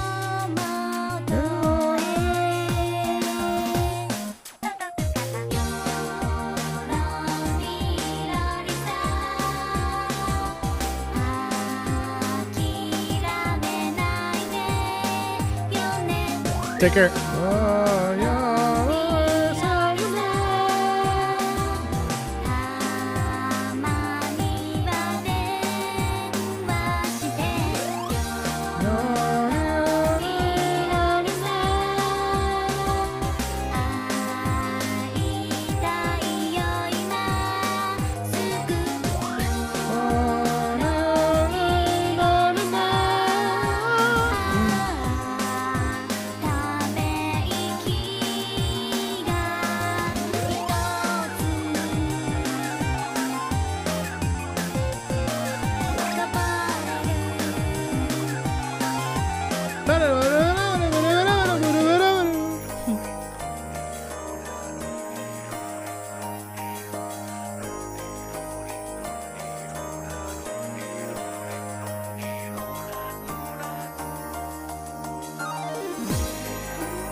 Oh, the singer's friend died. Okay, that's still sad. Man, I just love that. Matt, no, that Splatoon song is actually not the one that Deadly Hands wants me to listen to. So that's actually not what I'll be listening to when we get there anyway. So I know it's 40 seconds long, but I actually won't. That's just an option if we have time. That's why they have 2 choices each. Wow, guys, that was really fun. Good night. I hope everybody really enjoyed the stream. I certainly did. Patrons, as always, thank you. Next week's stream, I think, will end up being private because we'll have our pre chat that we always have, talking about the month and, you know, candidly. And then we'll go in and finish off the rest of these. To everyone that watched that isn't a patron, there's never any pressure to do that. This is just something we do every Friday. Thank you so much for subscribing to the channel, for being a part of the music at large community. Hopefully you found some interesting things today that appealed to you. Certainly I did. About 7 pieces with the Katamary piece there. Really just a great time all around. Thanks for letting me talk about my opera past. We'll definitely take that and extract it and make it a separate video. I think that'd be really fun. It's something I really wanted to do this year more, was highlighting a bit of my background. Maybe cut out some of those stuff related to the drama that's sort of unnecessary. With that, I will talk to everybody tomorrow, 9 a.m. EST, which is whatever time it is for you. 9 a.m. EST until noon. It's about 3 hours. We'll be doing the Sanhua skin stuff in Withering Waves, doing Rocha's companion quest, watching the demo, watching her trailer. I've already watched it, but sort of talking about it from an analytical perspective. Also looking at Selena, the new Selena stuff in PGR, and the boss theme as well. So it'll be a Kuro Games morning. And then I will be back on Tuesday of next week with Half-Life 2. With Half-Life 2. So really looking forward to diving into that. I've played about maybe 3 hours of it on my own. So really excited to dig in. So thanks a ton, guys. Oh, Otaku. Everybody take care of yourselves, and we'll talk soon.